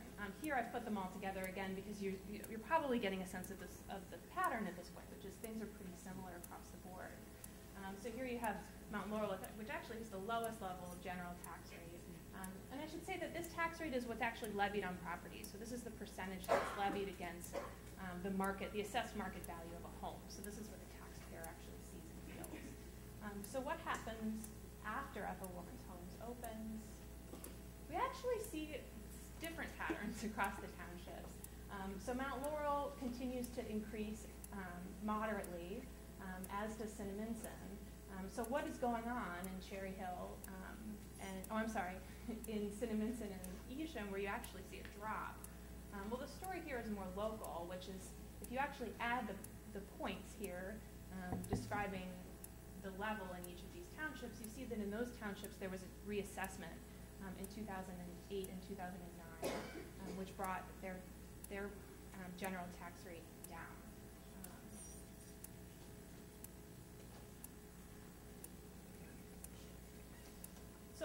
what do we find overall? With respect to crime, we see basically no change over this time period, and that Mount Laurel is similar to the comparison communities. With property values, we actually see the opposite of what was feared, which is we see steep increases in property values over time, and that's also similar to the comparison communities. Property taxes, you see moderate increases in Mount Laurel, which is similar to one comparison community, but different from two of the comparison communities in the same county. Now the property tax story is a little, as any of you know who've dealt with the way property taxes are set, it's a little bit more muddied because they're set at the county level, and there's an annual equalization process. So while we can make some stronger arguments about crime and property values, the property tax case is just more complicated at the local level. So why? Why didn't we see the feared outcomes in this case? This is perhaps the most important and interesting question. So what we find here is that there are a number of steps that were taken actively, both in the planning of the housing development and in the way that it operates on a daily basis, that help to prevent crime. So the first thing is that there is active applicant screening. So as we heard a little bit about already, applicants were screened before they were admitted. They went through credit checks, criminal background checks, income verification, and a home visit, which included an assessment of how they maintained their home and the surrounds. So that is one sort of checkpoint in terms of preventing crime and screening out applicants who indicate that they have a criminal history. Also, once the Ethel Lawrence homes opened, there's an active neighborhood watch. So it's a group of neighbors and staff who meet monthly to discuss issues in the community. We reviewed their minutes from 2006 through 2010, and what do you see? Well, the common issues are quality of life issues, loud animals, trash disposal, monitoring strangers. So these are the issues that you might find in any community watch. And perhaps more importantly, it's a collaborative endeavor. So it's a collaboration between residents and the on-site management, a chance to exchange concerns, a chance to share information, the theme of which is neighbors looking out for neighbors, which I think accurately captures what happens there. On the enforcement side, the theme that we found throughout the interviews that Len did is that management runs a relatively tight ship. So there's on-site management, on-site maintenance. Management responds quickly to reported infractions. And there's also an informal exchange that happens, for example, when residents drop off their rent checks, an exchange about, what's going on in the neighborhood, what kinds of things are people seeing, are there concerns? And residents expressed both an appreciation of the tight ship, but of course sometimes a little bit of tension around behavioral management. As one resident said, they're not so much in your business, like they let you live, but they tell you what you can and can't do. As far as like the place, you can't have a whole lot of problems. You can't have people coming in and out of your house. You can't be causing trouble, which makes sense because you don't want your neighborhood torn up. So there's an appreciation of management's tight ship, but an understanding too that it means that that sometimes they'll be in your business. So in terms of preventing crime, again, we find that applicant screening, a collaborative neighborhood watch, and overall a pretty tight ship run by on-site management were important in terms of preventing crime in and around the community. Now onto the issue of minimizing threats to property values. What are aspects of this affordable housing development that help mitigate any potential threats to property values? Well, the biggest one is aesthetic comparability with the surrounding areas. So as we heard some about already from David, that there were great efforts made to make this development look like the surrounding developments in a relatively affluent area. So before the construction of Ethel Lawrence homes, there was an in-depth study of housing in the township, which is largely organized into residential subdivisions with smaller enclaves, and that's exactly what you see with Ethel Lawrence homes. This extends beyond just the housing structures themselves, but also to landscaping. There's a dedicated landscaping budget, a full-time maintenance person on site, and also in the planning process, police suggestions were taken into account. So it wasn't just an assessment of housing. Feedback from the police included a suggestion that there not be a handball court, which could then become a canvas for graffiti. And so in that case, the police input was valuable. Overall, there's an emphasis too from the management on maintaining the aesthetic standard of the development, and here you can see what's accomplished. This is a comparison, this is market rate housing that's right down the road from Ethel Lawrence Homes. So here you get a sense of both the landscaping, albeit in February, and the structure of the homes. And by comparison, here's Ethel Lawrence Homes, where again you see the same sort of stately townhouse structure with impeccable landscaping, and that of course is all by design. Here you also see again the sort of the subdivision design with each of the enclaves. In this case, named things like faith, tolerance, and equality. And this emphasis on tidiness, again, is through collaborative efforts between the residents and the management.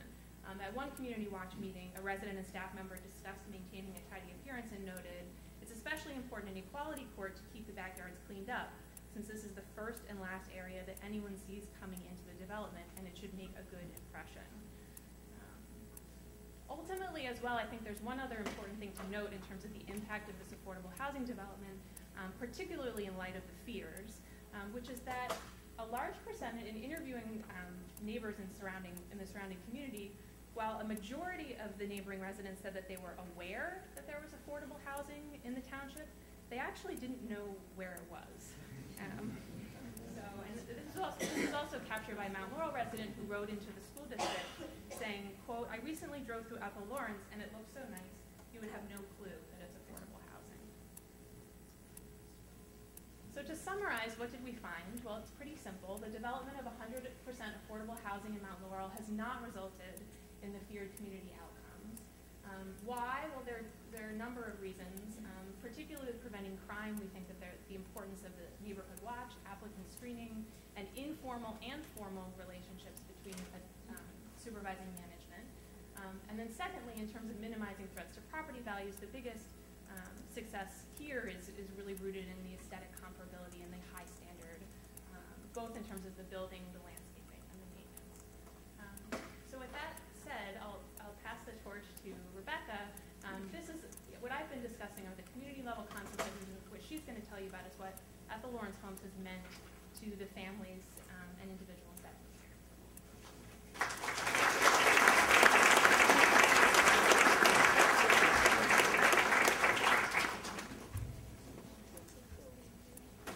Hello, thank you for sticking with us.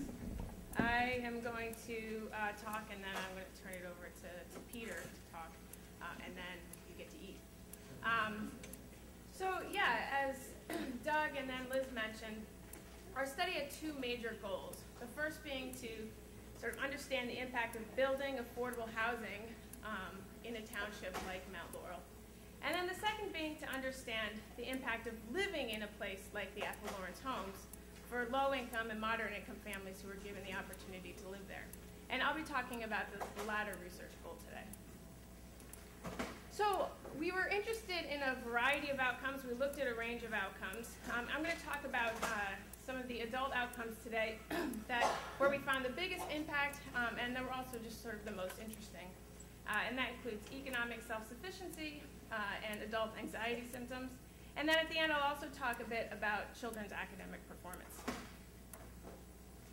So does a person's neighborhood environment impact his or her behavior, health, and life chances? So as Doug discussed earlier, there's a large academic literature known as the neighborhood effects literature that asks this question. And it seems like it should be a sort of relatively straightforward question to answer. The problem is that people aren't randomly assigned, as Doug mentioned, to live in their neighborhoods. We don't just sort of out of the sky tell people that they're going to live in rich or poor neighborhoods and see what happens. Instead, people's background characteristics, their family characteristics, all shape where they end up living. So it ends up being a much more complicated question, and disentangling these neighborhood effects from family and individual effects can be really difficult. So as we discussed earlier, the Monitoring Mount Laurel study gave us a really interesting vantage point for studying neighborhood effects and the effects of living in a low-income or moderate-income neighborhood in a suburban environment for people given the opportunity to live there. So our sampling frame, which means the people that we sort of selected our sample from, included everybody who had applied to live in the project at some point. So that includes people who eventually moved in, and then also people who hadn't yet moved in at the time of the study, or didn't move in, moved somewhere else for a variety of reasons. So we were able to sort of control for this self-selection issue that Doug discussed earlier, because everybody at some point really wanted to move into the neighborhood, otherwise they would have filled out this application and returned it.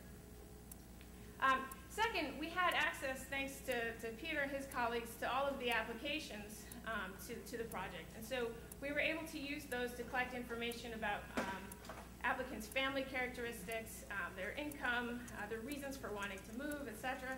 And we were able to use this information to compute a person's probability for moving into the project based on the background characteristics.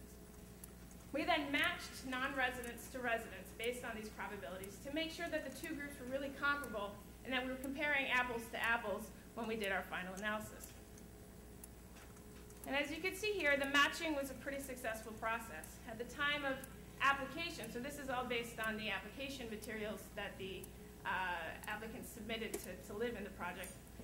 Residents and non-residents were pretty comparable on most sort of important indicators, so in terms of income, marital status, sex composition, age. Slightly more residents than non-residents had children, but this difference wasn't statistically significant. And since the project, so we also tried to sort of capture more difficult to measure characteristics, like an applicant's sort of motivation for moving into the project. And so one of what we might suspect is that some people were much more motivated to move and get sort of a fresh start on life than others, and that could impact sort of their outcomes down the road, especially in terms of employment and income. So we wanted to try to sort of find a way to measure applicants' motivation for moving. And so what the project does is it has a first come, first served waiting list, and so we were able to see, based on somebody's sort of position on this waiting list, when they turned in their application, and we were able to use that as a sort of rough proxy for how motivated they were to move in, under the assumption that people at the top of the waiting list would be more motivated to live in the project than people at the bottom of the waiting list. The people at the top of the waiting list were the ones who sort of woke up early in the morning, and they got their transportation in order ahead of time, and they made sure they were there to drop it off. So as you can see, in terms of both background characteristics and this sort of motivation measure, the residents and non-residents were pretty comparable at the time of application. So any differences that we saw at the time of the interviews in 2009 and 2010 would have had to arise after the time that they applied to live in the project. And you'll see in a bit that by the time we interviewed them, they were pretty different on a number of measures. So as I said at the outset, one of the outcomes we were interested in was economic self-sufficiency. So this is what the two groups looked like on a range of indicators at the time that we interviewed them in 2009 and 2010. So nearly 70% of residents were employed relative to 50% of non-residents. Residents earned roughly $6,000 more per year than non-residents.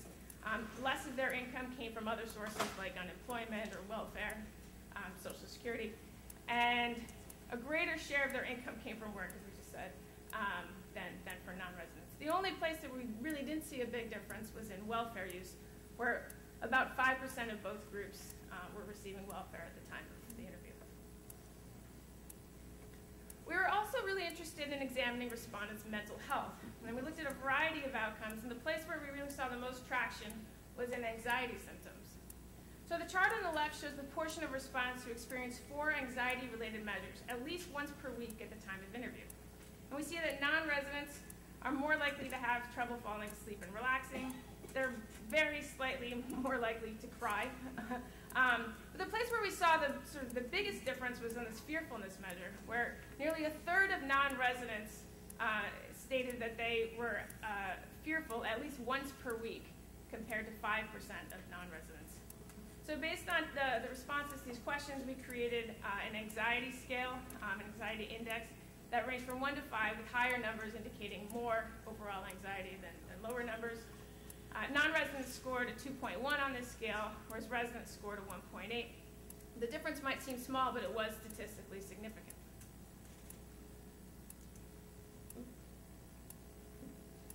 So when we control for participants' background characteristics in a multiple regression framework, the results are pretty similar. We see that the Ethel Lawrence home, living in the Ethel Lawrence homes is associated with a 170% increase in the likelihood of being employed, a roughly $7,300 increase in annual income, and a 21.3 percentage point increase in the share of income that comes from work. We also saw that residents were 28% less likely to be using welfare and were scored 12% lower on the anxiety index, though these two latter measures were not statistically significant, meaning that residents were not statistically different from non-residents after we controlled. So we've already seen that residents of the Ethel Lawrence homes are faring better than non-residents on a range of indicators. The next goal of our analysis was to ask why. So we could think of quite a few reasons why living in a development like the Ethel Lawrence homes in a township like Mount Laurel would confer benefits to the residents. And we're focused here on one mechanism in particular, the role that neighborhood environment plays. So we suggest a two-part causal pathway whereby living in the project gives residents less exposure to violence and disorder within their neighborhoods, which in turn leads to less stress over time, which in turn produces more favorable economic and health outcomes for residents. So there are a few steps to our analysis. The first is to determine that there are differences in exposure to stress and disorder between residents and non-residents, and then to test statistically whether these differences are responsible for explaining any differences in anxiety symptoms and economic self-sufficiency. One of the most striking differences that we saw in our data between residents and non-residents in their day-to-day lives was the difference in exposure to neighborhood disorder and violence. So we asked respondents in our survey about whether they had seen a range of negative activities in their neighborhoods in the past year. Non-residents were significantly more likely than residents to see all of these activities, with the majority of non-residents reporting seeing gangs, public drinking, and physical violence, and sizable minorities reporting seeing homelessness, drug activity, prostitution, and hearing gunshots. We combined these measures into one index called the disorder scale, which is a weighted average of people's exposure to disorder. And not surprisingly, residents score significantly lower than non-residents on the overall disorder scale. It should also be unsurprising then that non-residents were more likely than residents to experience a range of stressful events in their lives. We asked survey respondents to indicate the number of times they or somebody in their immediate family had experienced specific negative events in the past year, such as serious illness or injury, death, arrest, incarceration, etc. So the really positive news is that neither groups were particularly likely to experience these events. You see that typically the average for both residents and non-residents was less than 1 for all of the measures we asked about.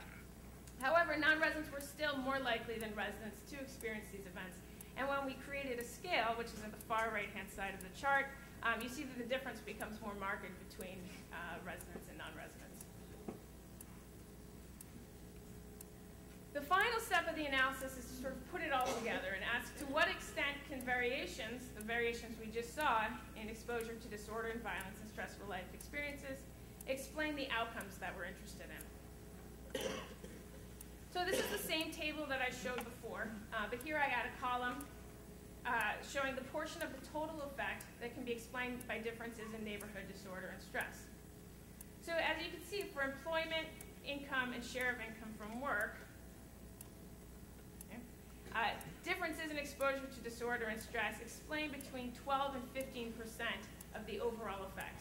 So this is something, but it's not everything, which sort of begs the question, what is explaining the majority of the effect?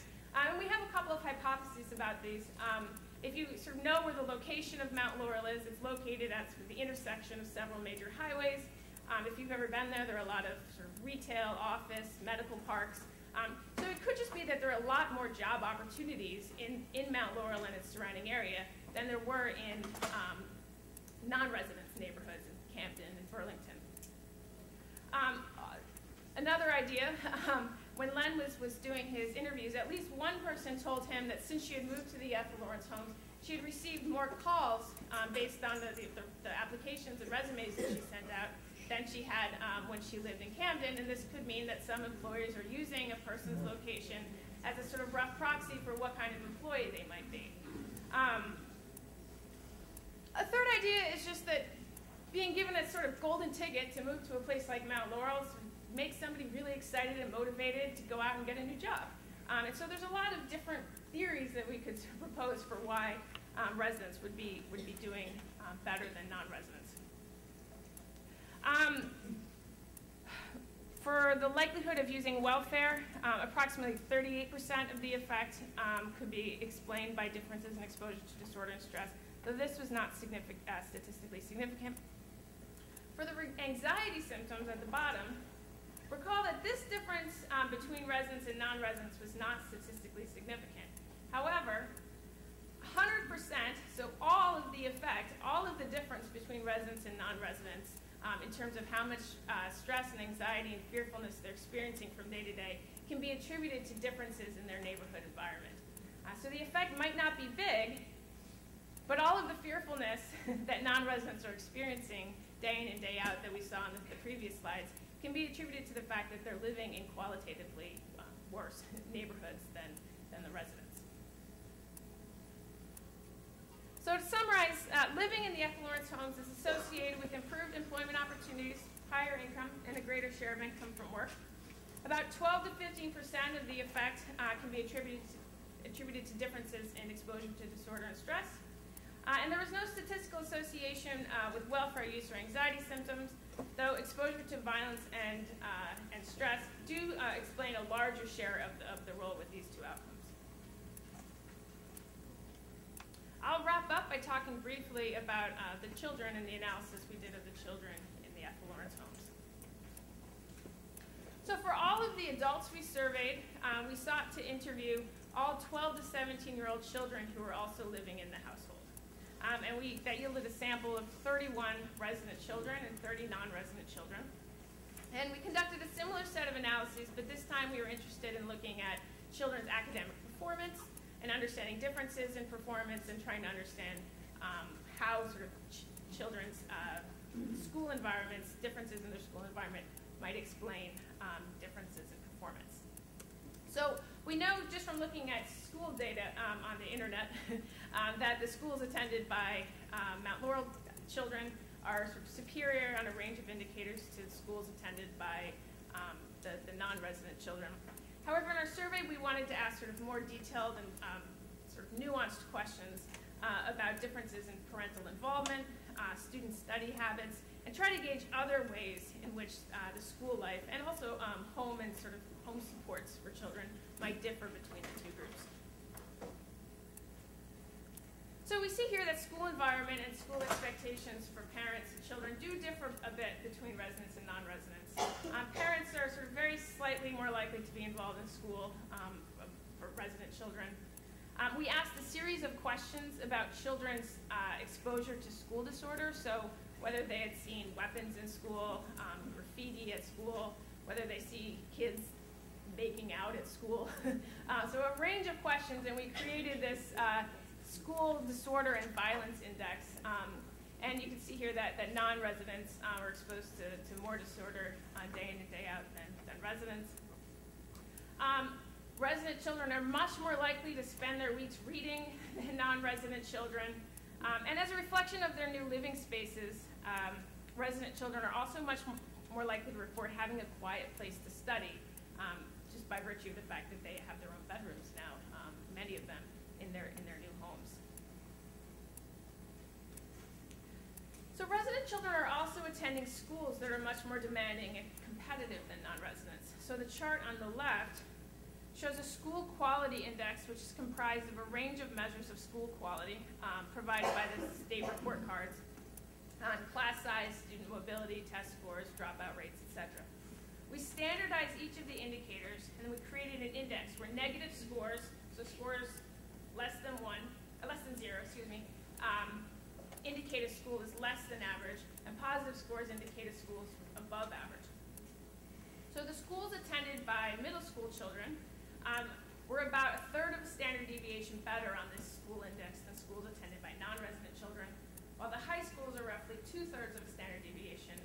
better than the schools attended by non-resident kids.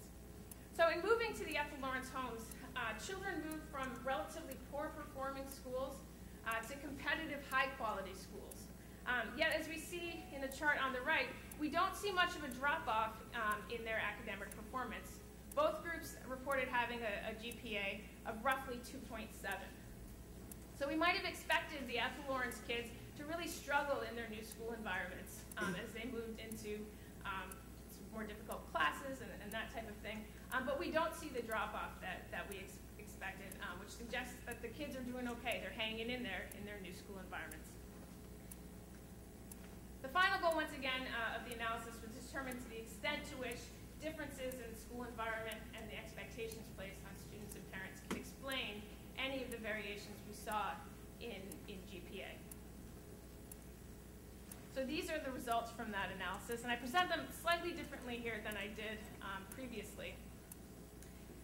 The direct effect here, negative 0.19, is the direct effect of living in the Ethel Lawrence homes on GPA. We see that that number is negative, a negative 0.19, now, which is unsurprising given that they are moving into schools that are more competitive. Now, hang in there. The indirect effect is 0.37. It's positive, right? So the indirect effect, as mediated through parental involvement in school, school disorder, and hours read per week, is positive and more than makes up for this negative effect. So what that means is moving into a place like Mount Laurel from a town or a city like Camden is associated with a drop in GPA. However, the fact that these children have parents who are more involved in school, that they're attending school in a more tranquil, less violent environment, and that they're actually working their tails off every week is translating into higher GPAs than they would have experienced sort of just in a vacuum moving into this project. So school environment and the expectations placed on the students in their new school environments are actually yielding close to 0.4 of a point increase in GPA.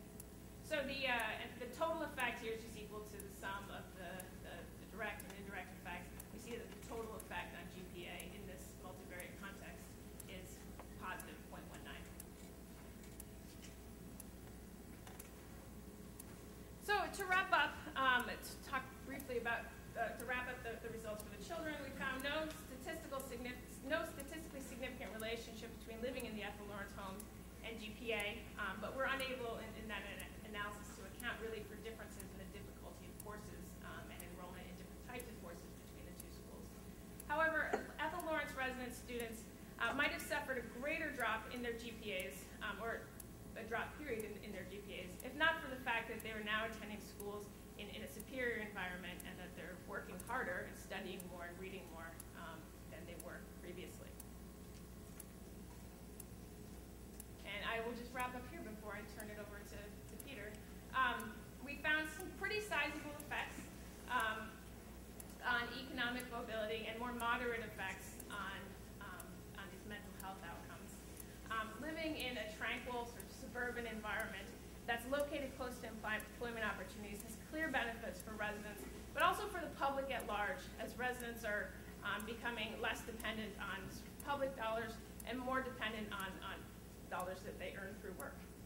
And these are sort of benefits that should be considered alongside the cost of affordable housing as policymakers weigh the future of housing policy in the state and beyond. Thank you.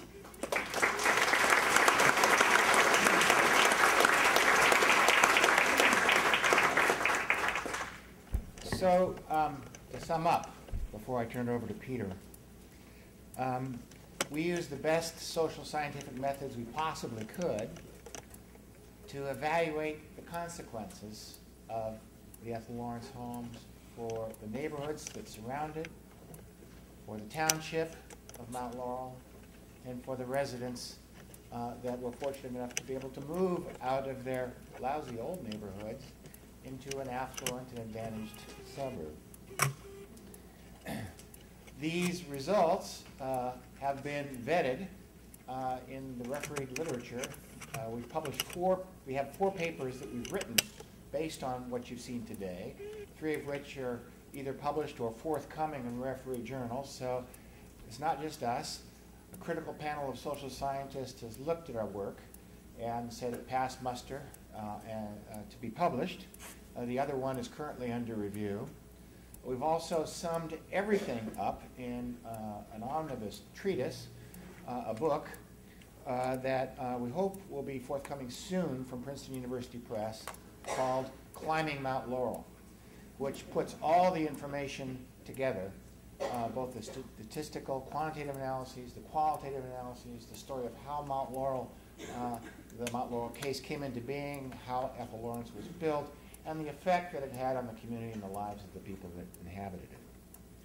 And basically what we show, I think using fairly rigorous methods, is that it is possible in this world to build a 100% affordable housing project located in an affluent white suburb, do it in a way that has no negative effects on property values, tax rates, or crime rates, but which provides a huge benefit to the people who are able to move into development, raising their rates of employment, increasing their incomes, lowering their degree of dependency, increasing their economic independence, dramatically reducing their exposure to crime and violence, improving their mental health, and we suspect over the long term, though we can't measure their physical health, while also dramatically improving the quality of the schools their children are able to attend at no cost to their grades, while giving them more resources within the home within which to achieve academic improvements.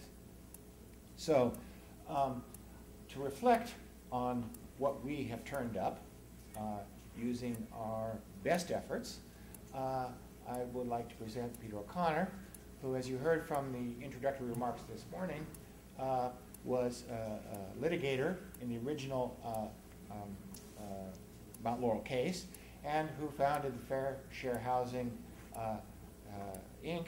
in order to Fair Share Housing Development in order to build and currently run the Ethel Lawrence home. So, Peter, we look forward to your reflections on what we've turned up. I might add that Peter had no influence in the research that we have produced. He generously opened up his files for us to use and allowed us to go on and interview. But we kept Peter away from the data and analysis, and he's read the book and has had a chance to comment. But apart from that, it was a separate operation.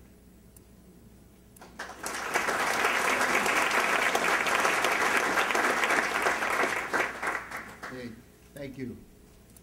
I guess the first major reflection I have is to appreciate Ethel Lawrence, who was the plaintiff running into affordable housing problems in Mount Laurel, as you know. And she came with a reverend from Mount Laurel and met Carl, met myself, and Ken Miser in an old factory building in Camden in late 1969 or early 1970. And that was kind of the regional impetus for this case. We started out representing individual members of the Lawrence extended family who had landlord-tenant problems and were being evicted and displaced. And once they were evicted, their homes were demolished and they had no place to go.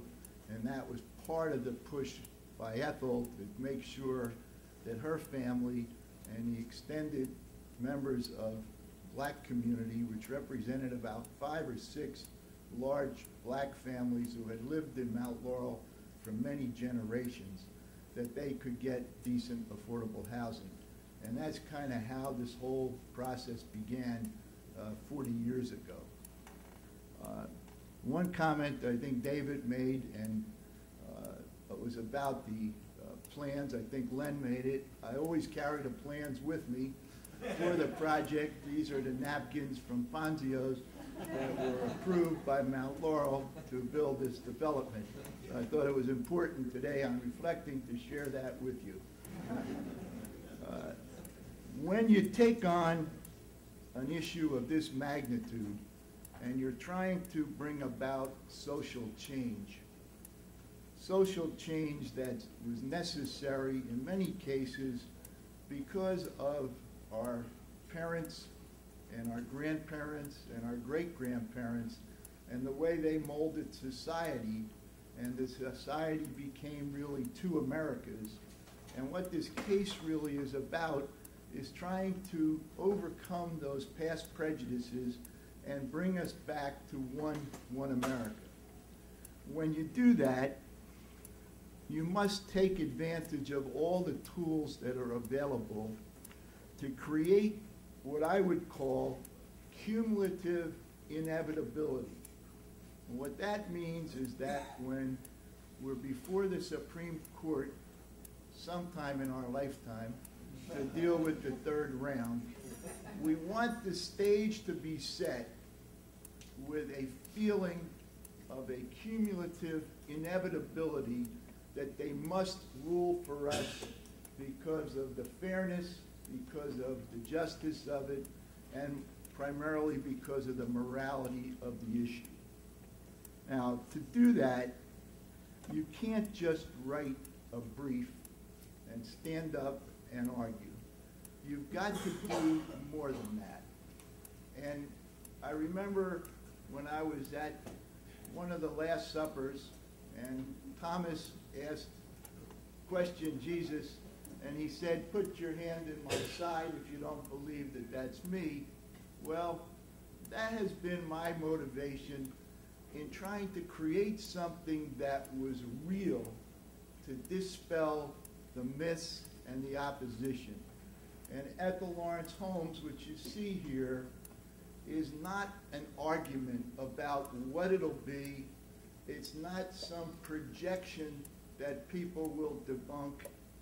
And when we were involved in this early on, the only models really were public housing. And as you know, most of the urban public housing had been disgraceful and presented bad examples of what we were trying to achieve. Many of the people who were trying to convince in the suburbs to gain acceptance are people who left the neighborhoods when those people came in and ruined the neighborhood and public housing, et cetera, et cetera. So there were a lot of high mountains, and I guess climbing Mount Laurel is a good analogy, but there's a lot of major social, political, religious, moral hurdles to get over. You can't get over that and create cumulative inevitability of success unless you have a demonstration that works.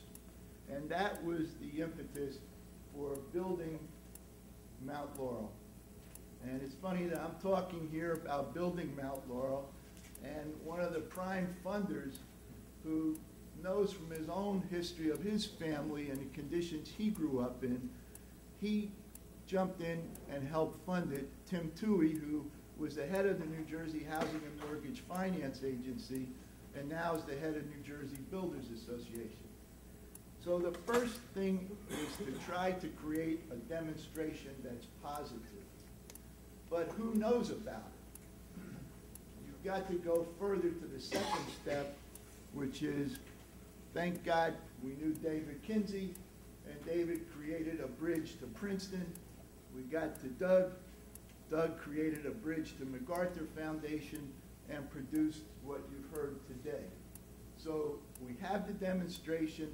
Now we have something that rebuts the NIMBYism myths, which are all the issues we've talked about, the crime and property values, schools being destroyed, and that we were going to build a public housing project that was negative. So we have two steps in addition to the legal work that are helping to forge together a mold that when the Supreme Court gets this case and finally rules in our favor again, because we have never lost, so it just takes us a little time, that they will have before them a sense that they have to do this.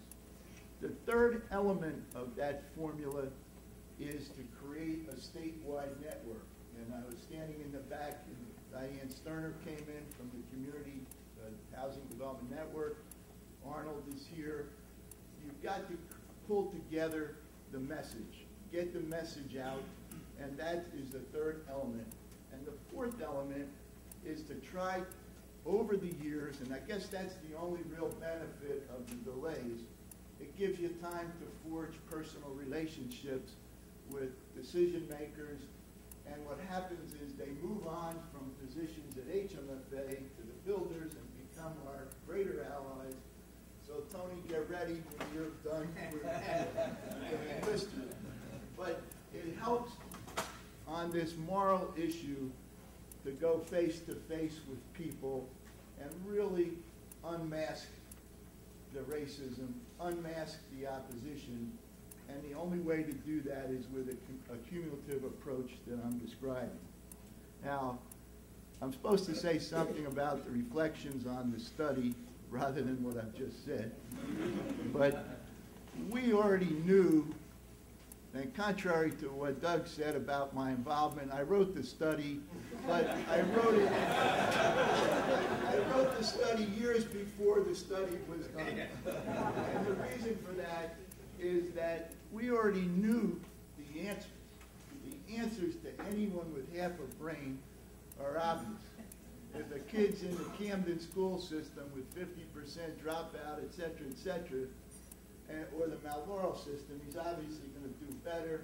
If people aren't getting killed and drugs and gunshots in Camden and he's in Mount Laurel, he's going to have a safer environment. All the things that Doug has now confirmed through independent research without my involvement.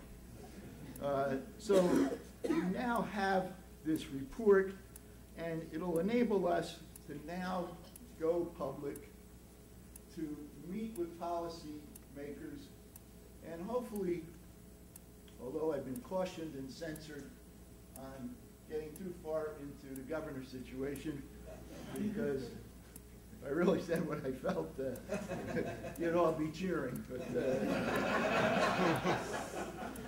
we have a difficult task ahead of us, in addition to the court with the legislature. Hopefully this study will enable us to demonstrate that this, as Doug said, works. What's happened on the study, I agree with the findings.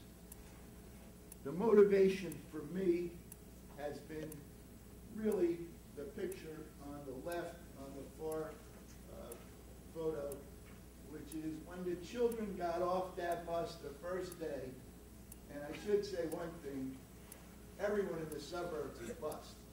So it's only when the busing crosses a municipal line that people get upset, but within the town they scream if the bus isn't on time. When those kids got off the bus and ran out with their little knapsacks and ran over to our education program from 2:30 to 6:30 and all days in the summer, it was really a feeling that we did it.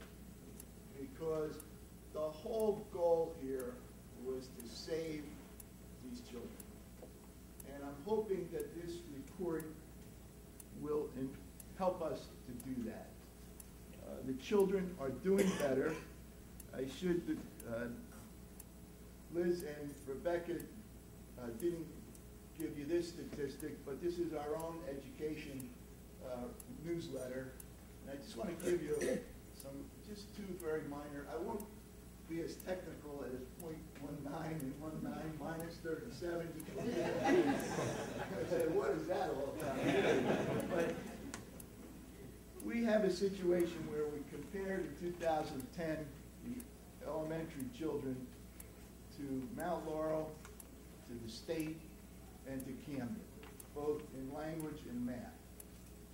In language, our children were 67.9% proficient.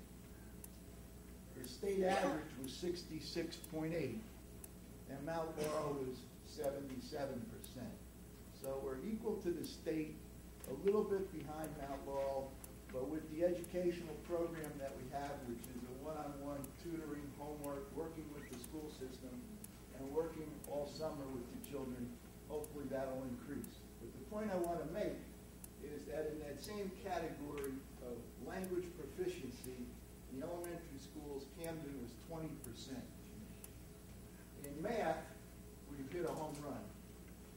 In math, the state average is 73%, Mount Laurel is 86, our children were at 92.9, and Camden was 25%.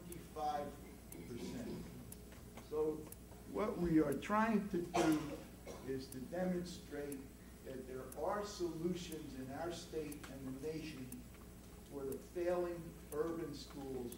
New Jersey has tremendous educational programs. We have good schools. We have good teachers. It's all skewed by the urban situation, and that cannot be corrected solely within the boundaries of those urban areas. There's got to be a regional approach. Hopefully this can begin to tell that story. We're documenting it because we've learned from Doug and others that part of this effort to show cumulative inevitability to the court cannot just be legal cases. It has to have the sociology, it has to have the educational ingredients, and so that when they go home, they say, well, why aren't we doing this? The thing that happened, though, when the kids got there is we began to see needs in the families, because we have a lot of single parent mothers, and for them to go to the PTA and sit next to the BMW driver in a Gucci outfit or something is a little difficult, and so that is a process that takes time, but the parents are more involved. We recognize that the children needed this educational support program, so we set that up. We believe in strong communication with the school system, because that is the really key barometer as to this whole effort. We are not, I hate to say this, trying as our main goal to save a parent. This is a long marathon where we're trying to build in the ingredients to save the younger children and the generations to come. We cannot, with the limited resources we have, undo all the sins of the past. And the third is communicating with the school system. As we noted in the study, we had people that started not when the children arrived, but years before, laying the groundwork, talking to them, letting them know this is not a tsunami, this is just a trickle, and we can both together accomplish this. The children and the families are beginning to be integrated into Boy Scouts, Girl Scouts, soccer, and other programs. And if you read all the New Jersey Supreme Court decisions on school integration, they all talk about, and all the studies really, that the children do better who are low income and minority when they're matched and are going to school on a daily basis with middle income children of various races. And so that has been our goal. One area of sensitivity, though, is the police department. We have major criminal events at Ethel Lawrence, such as parent one will call the police because her child's bike was stolen by a kid 8 years old in court number 2, and he drove the bike over to court number 2, and 3 police cars arrived. I knew you better. This is real. So I go running out, of course. Hi, how are you? We can't talk to you. Back up. And they interview the parent, and by that time, the kid got tired of riding the bike. So there's a real need for the parents to have a greater understanding of how to deal with these issues, but there's also a need to stop the Gestapo from coming in and trying to handcuff everyone over minor nonsense. That is a process that takes a while. They have the same innate prejudices and concerns that the neighbors had at the planning board, and only through constant communication with the police can some of these issues be tempered. I want you to know that we are meeting with the township officials regularly. We invite them to the development. They come at all our activities. They are very friendly. They're very cooperative there. But when we're before them on additional housing, they still, in 2012, have the same apprehensions that people expressed in 1970, 1997 with the planning board. And so it's a real process. I'm not sure what they're afraid of, but they are afraid, and their major criteria is not fairness or justice or morality. The major criteria is to get reelected. So anything that smells of change is something to step away from, and we need to work on that. We're working on 2 projects now in the town. One is a senior project and one is a family project. And we're under court orders. We have approvals from the court, but we need to process them through the town. So again, Ethel Lawrence, I think, will help us. The study will help us. And the other thing I want to mention is that we have one of the great celebrities here in this process, Phil Caton, who has been the court-appointed master for the last 100 years. He's gone to more meetings than anyone in the world, and his job is to represent the court and to try to bring the parties together, and he's kind of a Solomon who's supposed to resolve these issues. And I think this report will help Phil. I think the findings will help Phil. The fact that Tony Marchetta, the head of the agency, is going to give us all the funding we need for these other projects will help. But there's one other factor that's important, and that is to get the judges out of their chambers and to the development. And we've been able to set that as part of our practice to get Judge Sweeney, to get the judges there. We're about to ask Judge Souter, with Phil's help, to go there, because it's a whole different reality when you see the development, when you see the children, or when you're holed up in your chambers and you only have your own personal experiences and what you hear from your neighbors at cocktail parties. We need the court to support us. I want to leave on a positive note that we are beginning to put together that cumulative inevitability of success before the Supreme Court. Carl, I know, is frustrated as I am about the time delays.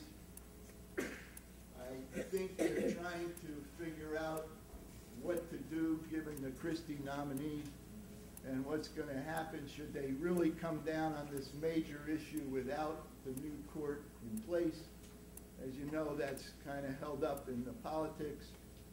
But it gives us a little more time to announce this study, to get public attention, to get the press involved, showing the positive features of what can be done. And hopefully, when the court addresses this issue, it will, 1, see the tremendous backlog of need. It will, 2, express and reaffirm the fairness that was set forth by Justice Hall in Mount Laurel I, by Justice Wilentz in Mount Laurel II, and by every court since then.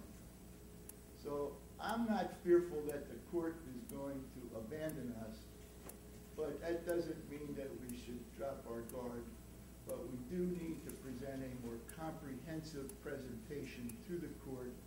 And I really thank Doug and the people involved, because the things that they have articulated, confirmed, found here really will help us with a broader audience to try to dispel the NIMBYism that is really the backbone that has held up the progress on Mount Laurel. So I'm available for the next 2 days here to answer your questions. But I want to thank you all for being here and supporting, through your interest, this overall effort. Thank you.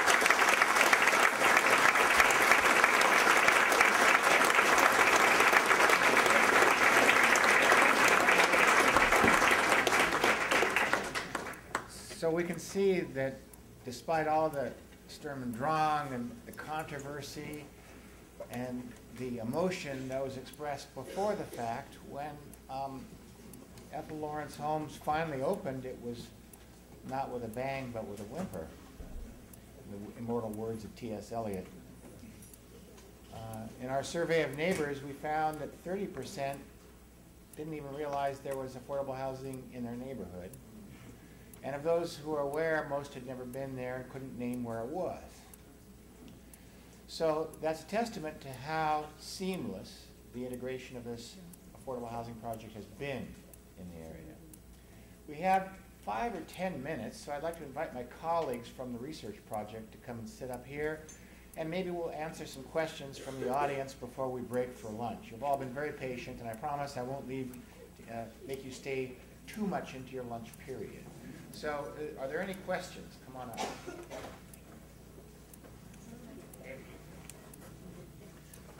In the back? Hi, Doug. I'm hoping that this great group of people can focus on the needs of keeping Princeton, New Jersey affordable. We need your statistical help to do that. We got mayors in the room. We have a lot of people who care about it. We have a pretty urgent situation in this town. I'm aware of it, and we are ready to help out in any way we can. Yes? Back? Two of the issues that were raised but were not addressed that come up quite frequently in speaking to rural and suburban government officials is, one, the effect on children in school that they don't have the money, they won't be able to participate in programs, and they'll be somewhat ostracized. And then the second one is, well, you need cars, and they don't have cars, so why are you bringing, they won't be able to get around. And I was wondering if in your questioning and whatnot, any of those issues may have been addressed and had some feedback on it. Yes, let me take the second one first. In our surveys of both the residents of the Ethel Lawrence Homes and the neighbors, especially the elderly neighbors across the street, both complained at high rates about the lousy public transportation area. That was one area of commonality between Holiday Village and the Ethel Lawrence Homes. And it's true that I think it's about a mile to the nearest bus stop along the road, the Mount Laurel Morristown Road. And it's very ill-served. But we've got these things in the United States called car markets, and you don't. The bottom line is, after moving into Mount Laurel, 87% of the residents come to have access to a car. And like all other suburbanites, they use automobiles as their primary means of transport. So they don't buy Mercedes and BMWs. They go buy a used car. And oftentimes they carpool, but the vast majority are able to access the resources both locally and where they came from. They found no drop-off in social contact with their family, friends, and relatives. They were not isolated socially. They maintained their social networks and, in fact, expanded their social networks in many ways because they were not afraid to go outside their houses. And they maintained closer contact with their neighbors than they had in their former neighborhoods. So by one means or another, they get access to automobile transport, which is the name of the game, and they are not at all socially isolated. On the education piece, I think I'll turn to Len, since he did the intensive work in the schools and is a product of the Mount Laurel schools. Sure. So just to try to make, I guess, two key points in response to your question regarding, whether or not the students who live in Ethel Lawrence were in some way, were not able to participate in activities because of a lack of money.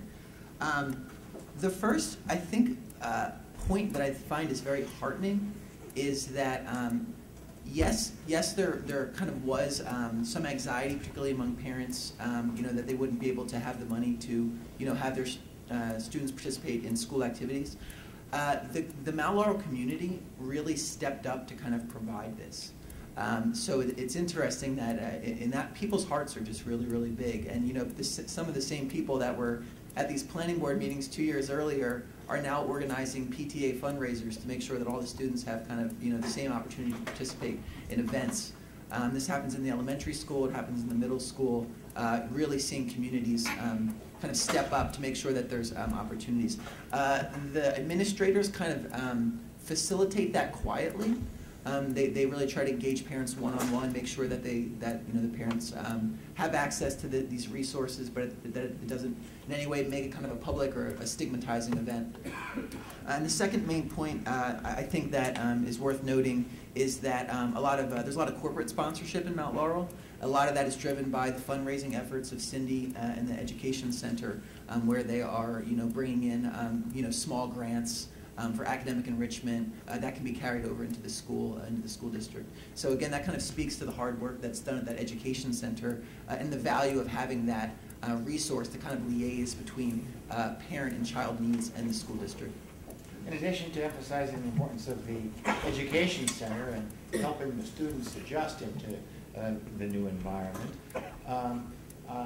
it's also important to point out that the people that move in as poor, inner-city, poverty-stricken people don't end up being poor, poverty-stricken people. Their incomes improve, and they are put in a much better position to present themselves in a way that blends in with the surrounding community. And we have a lot of testimony from interviews that we've done about how people felt initially ill at ease, but have come to feel more comfortable and fit in, not without its problems. But all the parents universally praise the Mount Laurel schools and the support they've gotten from the Mount Laurel schools in integrating their children. Follow-up question, have you seen much interaction between the elderly housing across the street, and especially with the kids? I would say very little. The isolated population is not the Mount Laurel people. It seems to be the elderly population across the street. They're isolated because as they get older, they can't drive. There's lousy public transit. And they become more victimized and more isolated than the Ethel Lawrence homes across the street because of their demographic and physical situation. And there's very little contact between, very little contact between the elderly people across the road with the younger people from the project. Yeah, go ahead. I just want to say something about the parking and two vehicles per unit. I don't think you underestimate the ability for people who want to get into these developments with the possibility of not having cars. When we developed a wonderful Griggs Farm development in Princeton Township, we figured that the affordable units would need less parking space. We discovered that that wasn't true. Fortunately, we were able to adjust the parking regulations on the streets within the development to accommodate the extra cars that we did not expect to have. So I agree with what you say.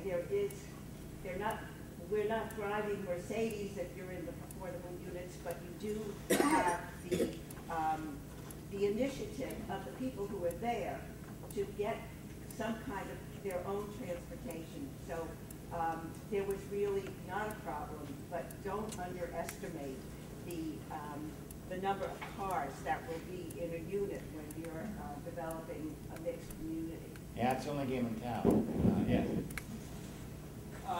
Could you speak to the retention? The project has been in existence for over almost a decade. What about retention rates? How many people move in and out? Do you have a waiting list? I think that's an important factor. Well, that's a question that Peters will qualify to answer, not me. Yeah, let me explain it's an interesting situation that we have. We have 1 bedroom, 2 bedroom, and 3 bedroom. And out of the 140 units, we have 6 units for disabled or handicapped people that are specially design. Each of those type of units has about 5 different layers of affordability. In most of the projects that HMFA does with the tax credits, they usually have 2 levels, which is 50% of median income and 60% of median income as the base on which rents are calculated. We go to 80%, which is the Mount Laurel ceiling for some units, and we go all the way down to 10%. So we have like about 15 or so different categories, and we have a waiting list that sometimes is 2 years long, but it really also depends on which category. So we might have no units in the moderate group and some units in one of the lower, and it varies. So we've decided now on every Tuesday to just accept applications and to keep them on file, because then we can classify them along with the economic niche that they're in, and as things open up, we contact people. The retention was the other question. I'll have to answer partially with a question: why would you move out? Anyway, a little bit facetious. One of the goals, of course, is that as people's income increases, particularly the moderate group, that they go and get a house and move out. The market is probably about $1,200 to $1,500 a month for comparable apartments. Ours are, let's say, roughly half of that. So anyone who's low and moderate and still staying in that group is not going to move, because the housing we have is larger than the traditional affordable housing, as was mentioned. We have decent schools, we're in a safe environment. It really, people come in and think it's market rate housing and want to buy a condo there. So it's, no one is really moving unless they go above that category. Just to give you a sense of the mobility, when we went to do our interviews, we found there's 140 units, 138 were occupied, and 15 people had already moved out. So about 10% over a period of, probably an average of 8 years or so, had already left, and most of them moved on to better circumstances, either moving to an apartment in a private development near a better job, or buying a house. So it's not an end state. There is mobility in and out. I think it's time now that we need to break for lunch. We'll come back after lunch with reactions from some of the policymakers and stakeholders that have been involved in fair housing for a long time, or affordable housing for a long time in New Jersey.